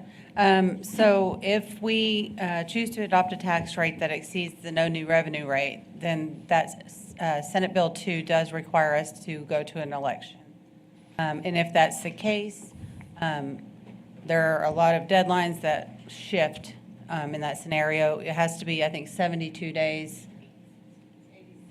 prior to an election. You have to have adopted your tax rate in your budget, and that's why I talked earlier about the compressed schedule. And so it's really going to depend on where property tax values come in this year and what that yields. If we see a decrease in property tax revenue, then we would have to figure out how to cover that shortfall. But in order to do anything as far as raises really for anyone, there's the possibility that we would have to go to an election to at least maintain our existing rate, if not slightly increase it. And so those are discussions that we'll have to have. Right now, we don't have enough information from the appraisal district to make those calculations. We did receive very preliminary estimates, but it's nothing that we can really rely on to provide you valuable information. Tyler, I spoke with him earlier last week, and he did say that he expects to have something a little more reliable, I guess, if you will, by mid-June.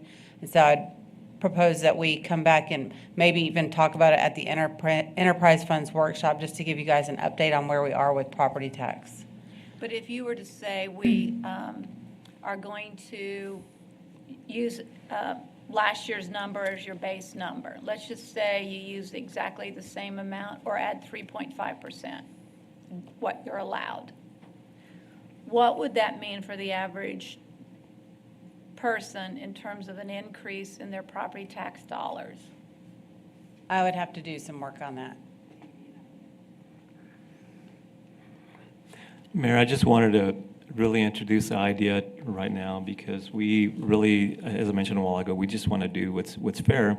But we also know that in order for that to happen, again, our legislators have been telling us we didn't limit you guys. All you have to do is take it to the voters. If that is the case, I think you'll start seeing more and more cities having to do that. Because, as I mentioned a while ago, our costs go up more than that limit that they've given us at this point. They just do. And the only other way to do it is to really start looking at where can we cut back our services. And that would have to happen on a year-by-year basis. If we don't take it to the voters, okay, where else can we cut our services? Okay, we got to cut our services again. Every year would be a subtraction of services rather than making sure that we're receiving the revenues necessary to actually operate the city. Because you only have two sources of revenue, sales tax and property taxes primarily. Those are the primary big Primarily, ones. yes. Yes, ma'am. And even Because the franchise and Thank the you. alcohol don't bring in enough That to is- offset, And- they don't impact it. Yes, ma'am, and you know that the franchise fee is the third largest revenue that we receive, and even that is starting to dwindle as well. Correct. So that is problematic for us. I think there's I questions have a or question. comments, yeah. Tina, I don't want to put words in your mouth, or even in Daniel's mouth. I guess this is for Daniel at this point. If we went to the voters and said, you know, we want 6.3 additional cents, I believe is the number you used, that would get public safety to 100% of comparable. That is correct. That is, again, I'm just showing the true gap between the Okay. percentage where they are and then the 100%. Yes, sir. Okay, Tina, for you, I am concerned about public safety as well as all our other employees. Do we have a number yet? Maybe we don't, where we can start making meaningful progress on all our employees' pay. Would that be the 6.3? And at this point, if it didn't, 100% didn't go to public safety, if 90%, 95% of comparable, is that some information you can get us? Absolutely. We can definitely get it for you. I was just trying to see if I had it calculated here already. I can say that the gap in pay to get us to 100% would be $4.6 million for public safety, $3.1 million for other general fund supported employees for a total of $7.7 million. But again, that gets us to 100%, and I'm not saying that that's our goal. Well, that's not But we could come reasonable. back to you Yeah. with like the cost of a 1% raise to kind of give you an idea what it's going to take to get wherever it is that you do want to go. Okay, but yeah, at least for me, please, that would be helpful. Other questions or comments, Tom? So when you look at property tax values and what they pay for and what you don't, and I'm going to get into that area, but I'm going to lean on finance for the answer. At 65, we lock a lot of these people down to where they have no more changes. Correct. So what was a broad tax base is becoming a little bit more narrower. And so we take everybody 65 and older out of the mix of being part of the contributors to the pie. To the increases. Yes. So I think it's important to remember as we look at this, it's going to affect this percentage of the population. It's not 100% of the population. It's by far closer to 60-something percent of the Right. population. And with those preliminary numbers that Tyler sent us, we did see a pretty substantial increase in those freezes. Right. So I get that. Now, there's things we look at, but there's a cost of doing business and moving forward every day. The cost of operating the city is no different than commercial business for those living at home, that we all have rate of, a cost increase.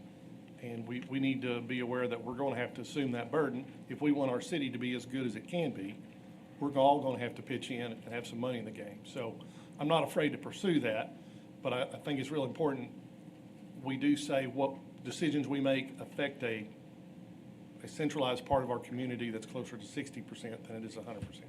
I think the financial book that, I was referring to earlier today, it reflected a $1.5 million change from 22 to 23 in the exemptions on property tax. That was last year. Gotcha. I'm sure it was 1.5. Well, that exemption thing has come back to bite us several times over 20 years. I mean, when they locked that in across all those boards. And Angelo's unique in the fact that we're like the only city that locks in all those tiers. And it's cost us, a lot of discussions we have today could have gone away if we had those It would have different been things in less effect. costly. Absolutely. Yeah. Questions, comments, anything else? Okay, move on. So this is my last slide, but I just want to reiterate that we are planning to do the enterprise funds workshop June 25th, if that works for everyone. No? Flat out. I'll leave that day. I do want to say that we're going to be on a very tight timeline, and we're starting to look at the increase in property tax rate, that it's going to become really difficult to coordinate. And really, when we actually have a date committed, we have to stick to that date. If not, it really throws everything else off. So We have some flexibility with this first workshop. Excuse me. With both workshops. It's the other meetings in August that are going to be. Gotcha. We have to do them those days. So with this one, let y'all look at these dates, come back next time and decide on them. But we do have some flexibility with Enterprise and General Fund Workshop. We were just proposing to do them a month earlier so that we have more time once we get to the point of where we have to get everything done in August, that our staff has a little more time to work on that stuff, so. So the 25th meeting in June, could it be backed up to the 21st of June? Because then you'd be here, right? Right, or one day sooner, the 24th. Or even the 18th after the city council meeting. Monday, the 24th? You said the 24th? Yeah, 24th is a Monday. Or if she 24th? said we could do it after the city council meeting on the 18th. I'm cool with that. That's easier just to get it done on, Absolutely. same with city I like council that. meeting. So So let's it's do one it day. on the Right. 18th of June. Could we do that? Okay, We're going to be here anyway, so. yeah. So that's the enterprise? Enterprise on the 18th. Yeah. So we could do the same thing for general fund on July 16th, if that works better for y'all, after the city council Why meeting. don't you plan it for July 16th right now, and then give us a day or two to already here. come back to you on that? But tentatively, put it on the 16th of July. Okay. And That then the sounds- next couple days, if anybody has a problem with that date, you'll let us know, okay? We're going to be here anyway, so. Yeah, that's my point. Yeah, So just, so I would say lock that in almost. And that third Yeah. date, we just have on there because you'll recall that we don't get our draft of property tax values, of our certified estimates or values, whatever they may be this year, until July 25th. So we'll be having that general fund workshop and discussion before we actually have numbers. final property tax values. But you'll have some But we can get the indication from direction him, from y'all at the general fund workshop, and you can tell us what you want, and then we'll do whatever we can to bring that back to you, so. okay. The key thing is really having a more defined strategy as it relates to property tax rate, because that's the driver of this whole conversation. So the sooner we can nail something that's within the realm of whatever, we need that date. We need that information, because it determines the rest of the general fund and everything else. So we're just going to need to push hard to get that information, so. I'm hopeful that by June 18th, when we do the enterprise funds workshop, we can add a slide or two to go through that, as long as we've received anything from Tyler. But again, we're kind of at his mercy as far as when we receive that information. But as soon as we do, we'll get it onto the agenda. Okay. All right.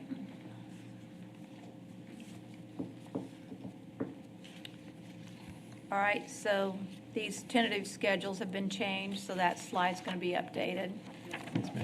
All right, thank you. Thank you That's very it. much.